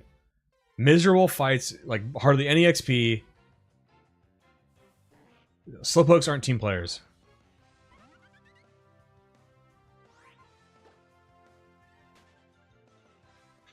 Slowpokes don't come to get beat up quickly, and that's not being a team player.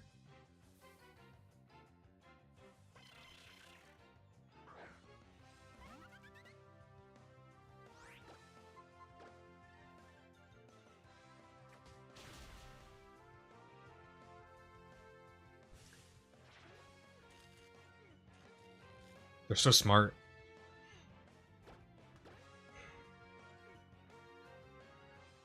They don't use his sleep powder as I'm paralyzed.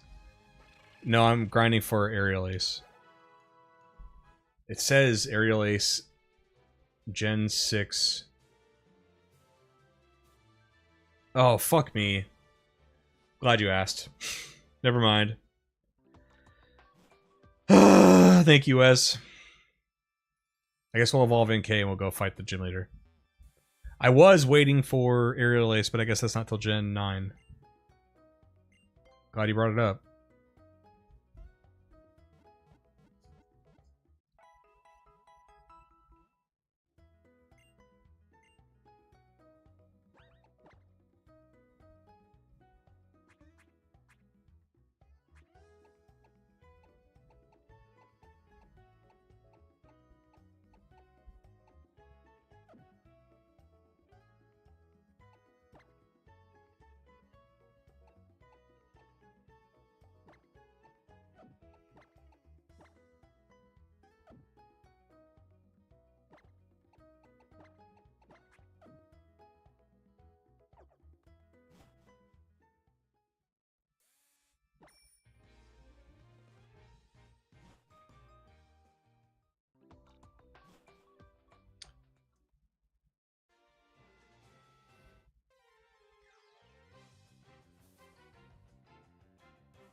If I had an AoE for them...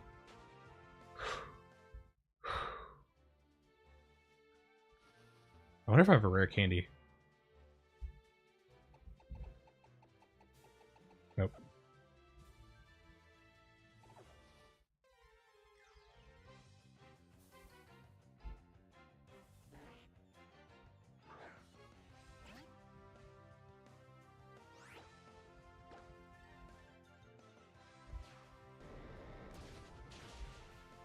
I think I have one heart scale. Why?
I thought with heart scales you could only learn it if they're beyond the level they would have learned it at. Or is that not true? Is it anything on their moveset?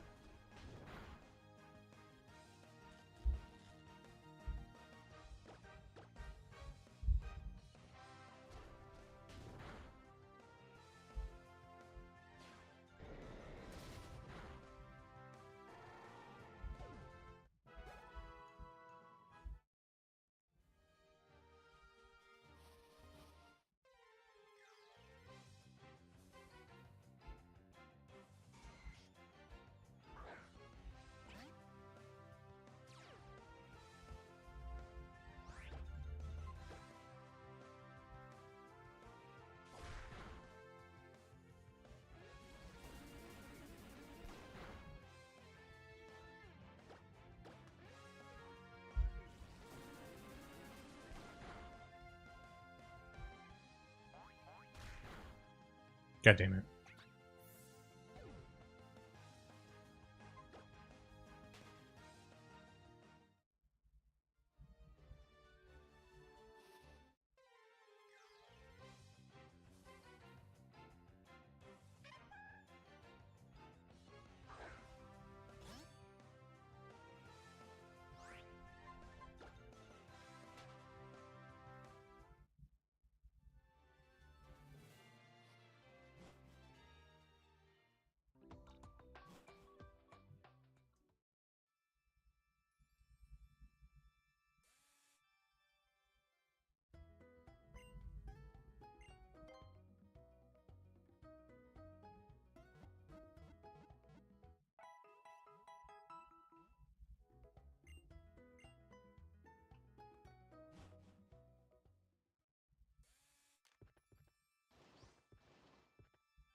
I know what you mean by, like, you know how their moveset will say, at level 1, Charizard learns such and such, and they can learn that. But I thought heart scales, if they learn something in their moveset at a certain level, I thought you couldn't do the heart scale thing with them until it exceeds that level. But I mean, I'm wrong all the time. I hope I'm wrong because I can just get some. I can get Brave Bird much earlier.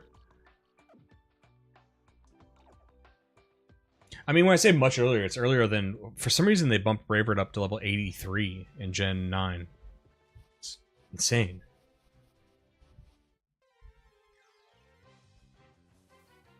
Although I will say I do like the kind of rise of learning moves all the way up to close to 100. Because, you know, after like level 60 or 70 back in the day, they don't learn anything else for 30 more moves.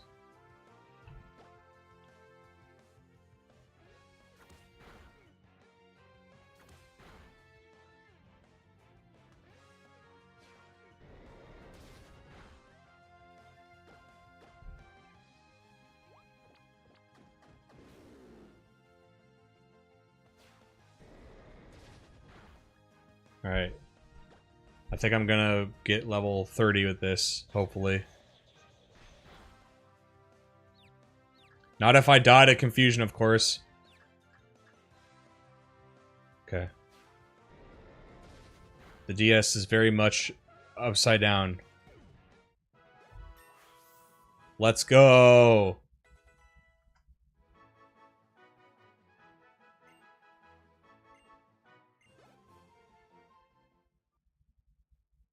Yes.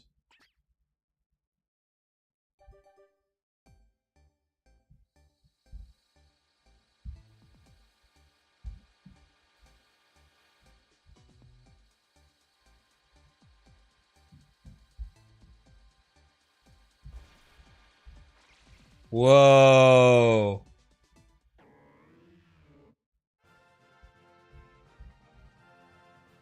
Very cool.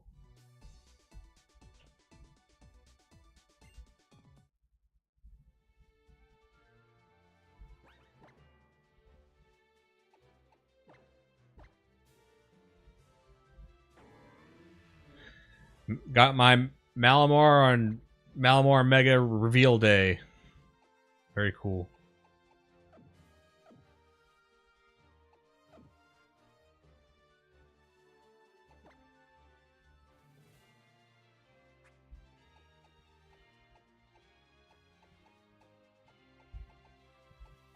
Alright, let's go do this gym leader.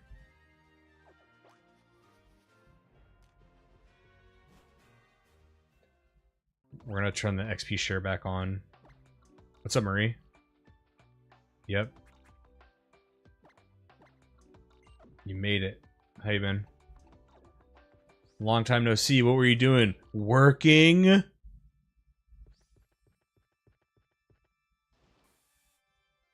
Malamar is your favorite Pokemon of all time? It's a cool design, man.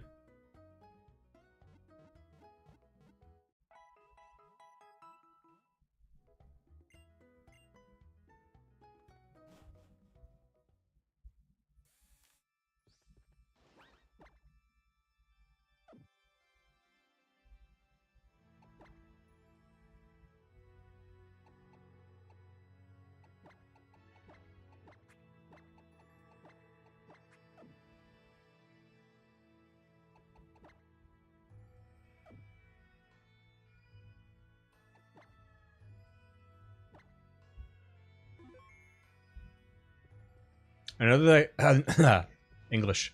Another thing I could do to teach my whole team really good moves is I could trade them all to my copy of Y that's like fully complete, and I could teach them a bunch of good moves, but I can keep the same team.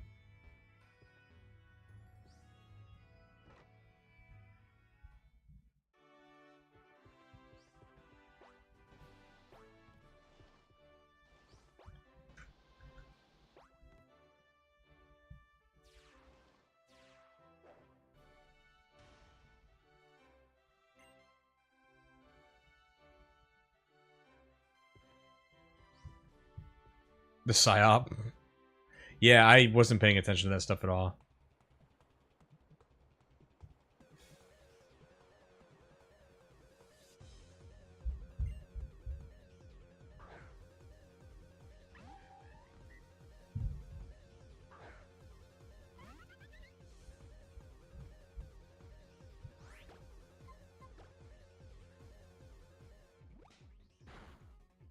Would have been nice to have Talonflame if it wasn't for me silly goosing. Hopefully we can do it without him.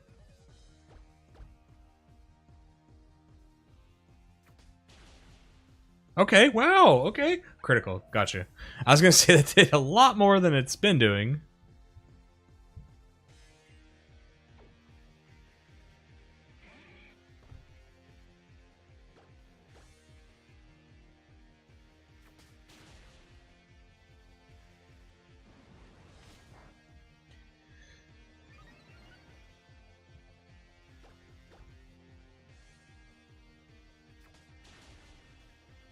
Oh, nice.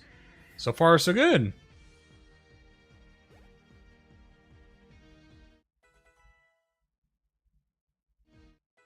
I might get like 2 evolutions out of this fight.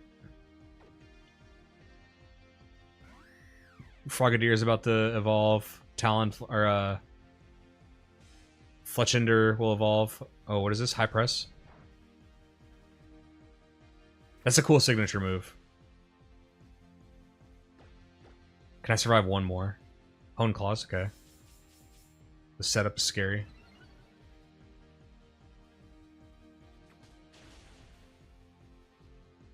Do I switch out? If I switch out into who? Maybe... Let's see how Malamar does. Because if they go for another fighting type attack, this shouldn't do anything. Or should be neutral.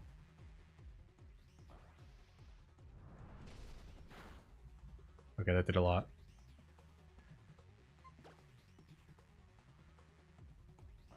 Dang. Alright, well, not the best. I think Zidane is faster. Or Joan is faster than everything. Come on, just live. Live.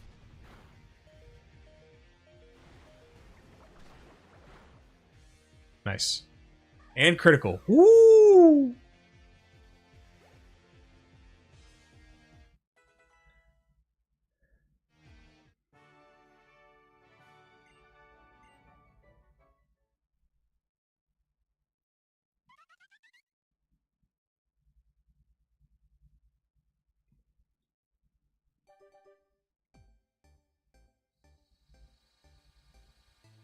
We got 3 evolutions in the span of like 5 minutes.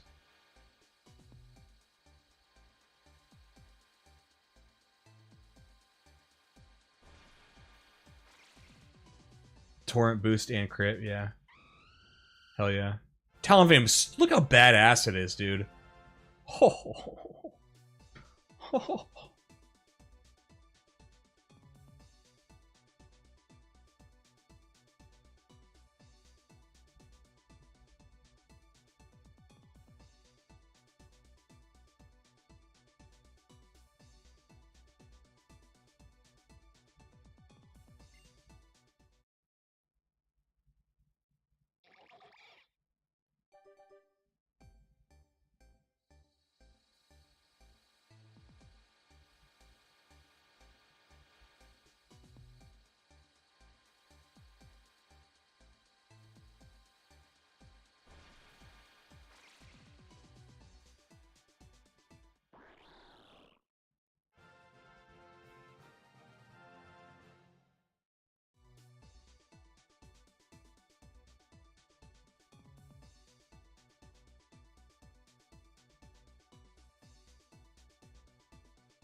I'm off too, Wes.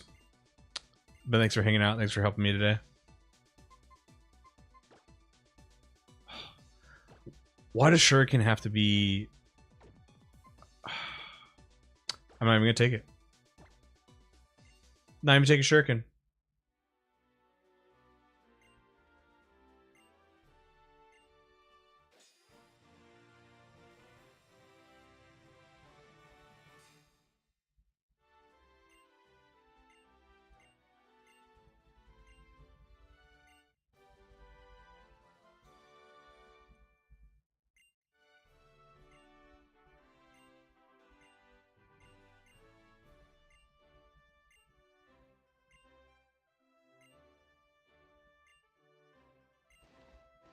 They made it special in the next thing? Good. Good. But thanks for hanging out, Wes, man. Hope you have a good day. Night. Whatever it is. Alright. For everybody else, I'm signing off for today. I'll stream again tomorrow. I've been adjusting my sleep schedule, so I gotta wake up a little bit more so I can be more alert and active, but yeah.